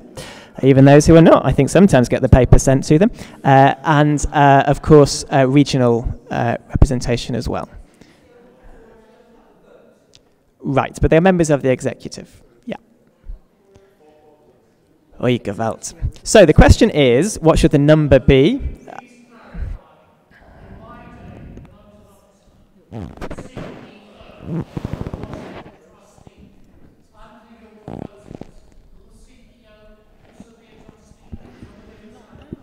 No, not now, not ever. I mean, that is a crazy way to run an organisation. Madness. Okay, so we are now voting for how many people should be on the trustee board. I'm going to ask for a show of hands for 5, which would effectively be the status quo. I can see some support, but not much. 7, please. Thank you. And 9. Thank you. Okay, well, that's overwhelming majority. There wasn't a proposal put. Quick show of hands, who would like 11? Right, so 9 is the majority. Thank you. Given that we have now voted for additional trustees, number 3, I'm interested in whether you think they should be elected, appointed, or a combination of the two. Clearly, we're going to have to come back to you with the exact guidelines of how that would work. So, once again, indication of hands, please. You can clearly vote more than once on this particular one. You could believe that elected and combination is permitted, but not all appointed, for example. So, a show of hands, please, for elected. Thank you. Show of hands, please, for appointed. Show of hands, please, for a combination of the two. Interesting. Very close. I think slightly more elected than combination, but still very close. And maybe we need to come back to you with spelling out when it might be useful to have a combination, such as, for example, hypothetically, Jews, if we only elected men to be on the top table. I'm sure that would never happen. But we may well want to ensure that we had a good representation of gender, or indeed age. Okay, the final one for deputies to vote on is, should a place be reserved for a member elected by regional deputies if no trustees have regional links? As a yes or no vote on this one, please. A show of hands for yes, we should reserve a place. Thank you. And not in favour of that proposal, and incurring the wrath of a number of people in the room. Okay, well, that clearly has passed. Thank you very much. Good. 10 minutes to go. This is so fun, hey? Okay, we're moving on now. And the next slide, for this one, I'm not going to call Karen back because it's a little more simple. Should we have time for the third vote, I will call her back because it's complicated and I'll need her to explain it. Wonderful. So 2 parts to the second one. The first is looking at the size of the division, and the second is looking at observers. The first one that we're going to take is on the size of the division. Deputies will remember that divisions used to be 12.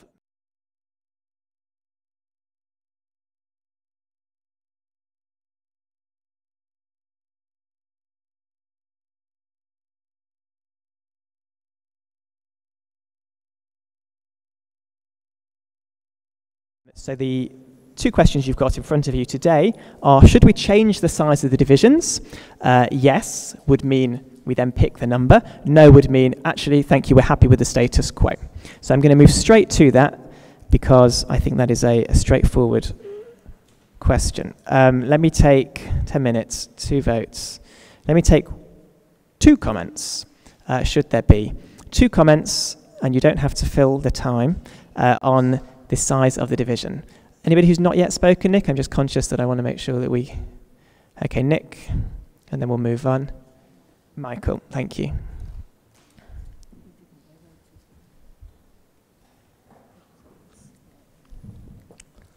There's one particular reason why I think we should have 15 or 16, whatever it is now. It's not just the way that we discuss things, but it gives an opportunity for new members, new deputies who come in to get involved and to play a part. I started 2 years ago. I came in as an observer at the Community and Education Division, and I was lucky enough there was a vacancy and I got brought on. Because of that, I've been able to play quite a part in the Community and Education Division. Therefore, to have 15 spaces, or 16, whichever it is now, I think works. Also, it just happens that in our division, that's a lot of people doing a lot of work. So that's why I'm saying that. Thank you, Nick. Michael? Okay. Hello, Michael Reich, Mosaic Reform. I'm not particularly wanting to talk about the size of the division, but I would like to talk about the fact that when we are electing for a division, you may get anything up to 30 people who stand for that election. I think all those people should become in some way involved in that division, if you like, as subsections of the division itself. They've shown their interest. Don't send them away. Make sure they're involved. Thank you very much. Good. We're going to put this now to the vote. Clearly, if you were to agree with Nick, for example, you would vote no to question 1, and divisions would remain as 16. If, however, you feel they should be changed, and obviously the second vote will decide how they are changed, then you should vote yes to question 1. Okay, so behind me on the screen you should see the following question. Should we change the size of the divisions? I'm asking for a simple yes and no vote for this one. So please, by a show of hands, should we change the size of the divisions?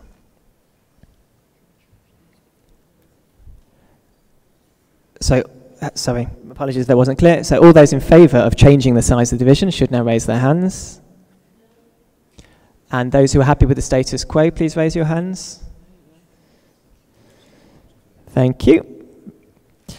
The second part of question 2, and the final one that we'll vote on today because of time, I suspect, is on observers.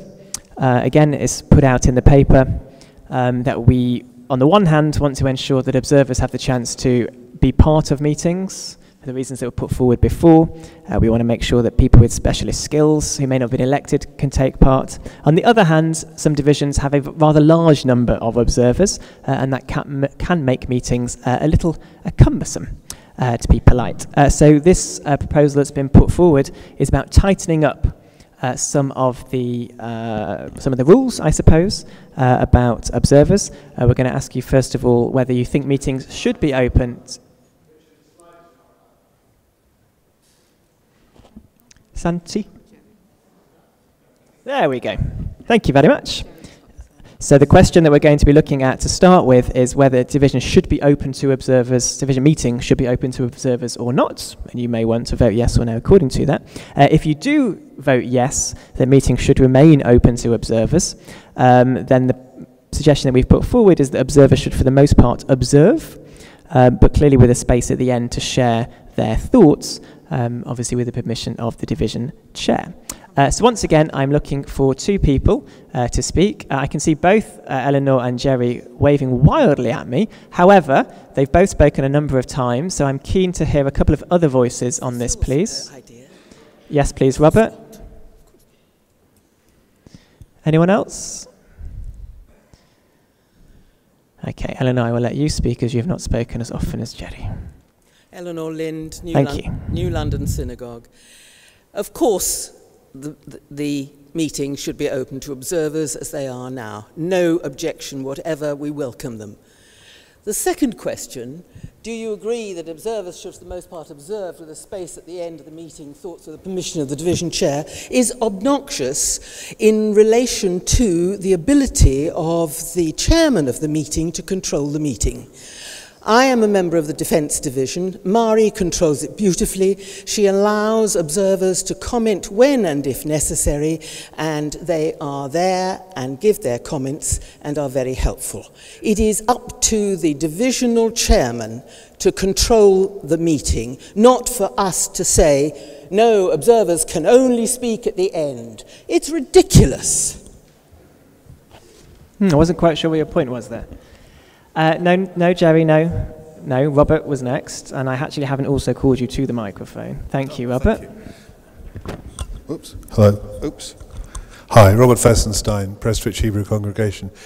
If you're trying to keep the transparency, which you clearly are, of the organisation of the board as wide as possible, then surely, yes, you should have the observers. And I'm not sure I would use the word obnoxious when talking about restricting comments to the end, but if you're going to observe, then provided that they are not lengthy observations, then during the course of the meeting would probably be more productive, particularly if, like me, you came in halfway through the session and you're not able to join in as an elected representative.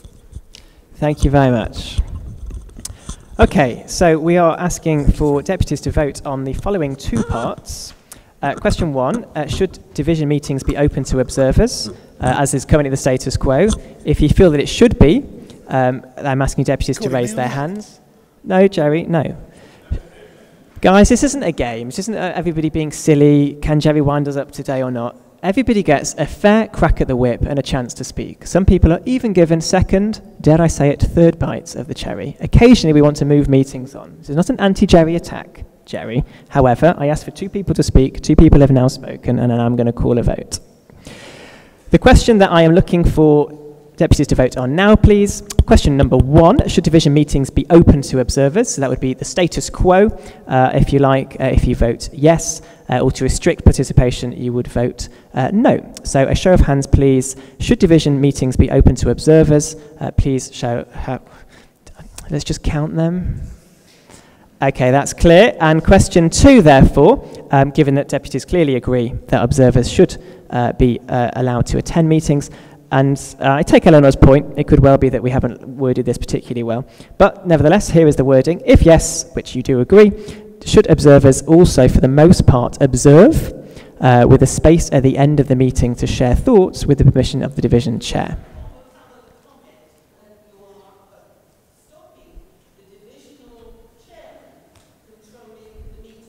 Eleanor, you've made your points. You've made your points. It could just well be that none of us are as talented as Marie. I accept that point. That could well be some of the learning that I've taken away from this meeting. Marie can offer the other honorary officers a training session next week.